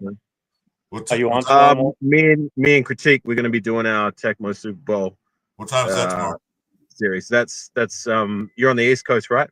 I'm on the West Coast. He's on the West. All right, so that's 10 a.m. Eastern, Oh, 9 a.m. Central, 7 a.m. Pacific. Don't worry about that. I got notifications for you, so whenever you pop out, I know you're on. So I'm good. I'll get you. Well, if you're up at 7 a.m., Chris, get your breakfast and come kick it with us. Breakfast. I just posted your channel in here. Anybody that's still I on the channel, if appreciate you like, check I'm out calling it now. I'm not losing tomorrow morning. I'm not losing. I'll be watching. Okay. I'm calling it now. I'm going to make Critique sing like a bird after he's eaten a spoonful of Vegemite. It's going to happen. I'm sending you the bad juju right now. I want to He was getting handled by Critique last week. I was like, "Dad, come on, man, you can do better than that." I'm calling my shot. It's going to be a new day in the Tecmo scene, and Critique's going to be singing like a bird. I promise you that. But anyways, I'm out. Take care, gang. I'll catch you tomorrow. Yeah, anybody that's still on the channel that remembers Tecmo Bowl, go to that page. Yeah, That channel I Critique. just posted Alpha Cassi's. Him and Critique on the weekends, they do usually Sunday mornings.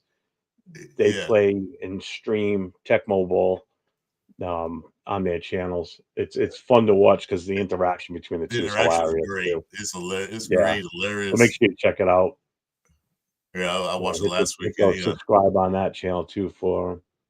But yeah, I'm on the verge of. I'm just gonna let everybody know that's in here now. I'm on the verge of the final step to get monetized right now. Once it's settled and all said and done, I am planning on doing a giveaway. You know, as like a thank you to the followers that have subscribed and been there supporting me. So I will make that announcement. It'll probably be an actual video that I'm going to actually edit and post, and then it'll explain the rules as far as what we're going to do, and then I will do the drawing live. I just got to set it up how I want to handle it, but it's going to be club merchandise is what the items are going to be. So it'll be like the baseball hat, the challenge coins, the T-shirt. It's going to be Raider Booster Club merchandise. So we'll take care of it that way. I made an agreement with you. I'm in agreement with you, and I don't know if you agree or not. So the first day you get monetized, let me know immediately because I'll become the first member. Okay. Yep, I remembered. I won't forget. Well, I can't guarantee you'll be the first one if someone finds it before you, but as soon as I know, I will send you a message. No, we're gonna block your channel so I can find it. Only I can find it. No, I'm just kidding. They don't matter, man. More members. Well, y'all look, it'll be like 5 a.m. and you'll be off in La La Land while I'm like, shit. Yeah, hey, old people get up early. You know that. Hey, you guys. Hey, Frank, I'll see you, and Pat, I'll see you on Farmer Simulator pretty soon. Yeah, did you see what Frank said earlier? Yeah. I can't believe I got turned on to a farm simulator on a Raider chat. Never know. You just never know when you got his channel. You never know what happens. That's fucking funny. That's funny. Yeah, so make sure you guys hit those subscribe buttons for both of us. Down below in the description is the link to Chris's show, Chris's channel. And below that is also a link for the merchandise for the Booster Club. There is a store that we have set up, so you can go in there. It's one price shipping, so no matter where you live in the continental U.S., it's you pay the same price no matter where you live. All the items are in there. It'll show you the description on what they are, and there's another link in there called a link tree that will take you to all social media platforms that the Booster Club has set up, like Twitter, X, Facebook, YouTube, everything, website, the whole 9 yards. So I thank everybody for tuning in tonight. Chris, you got anything you want to say? Any last words? No, I want to thank you guys for joining us for our first inaugural show. I mean, we're going to do more. We hope we get better. Please, subscribe. Also, tell a friend about the show. Any Raider fans or any football fans or whatever. They can come in and join us. We don't matter. It doesn't matter. I wanted to talk about what happened today on one of the chats, but I'll say that for later. I'll make a video about that. Please watch it while people post it tomorrow. on what happened today. I already know what it is. Yeah. So I want to get my thoughts out, but this wasn't a show, dude. It was a total different show. So stay tuned. I will make a video about that. What happened today. All right. And stick around and watch the outro on the way out. Everybody have a good evening. See you at some point next week. And go Raiders. Go Raiders.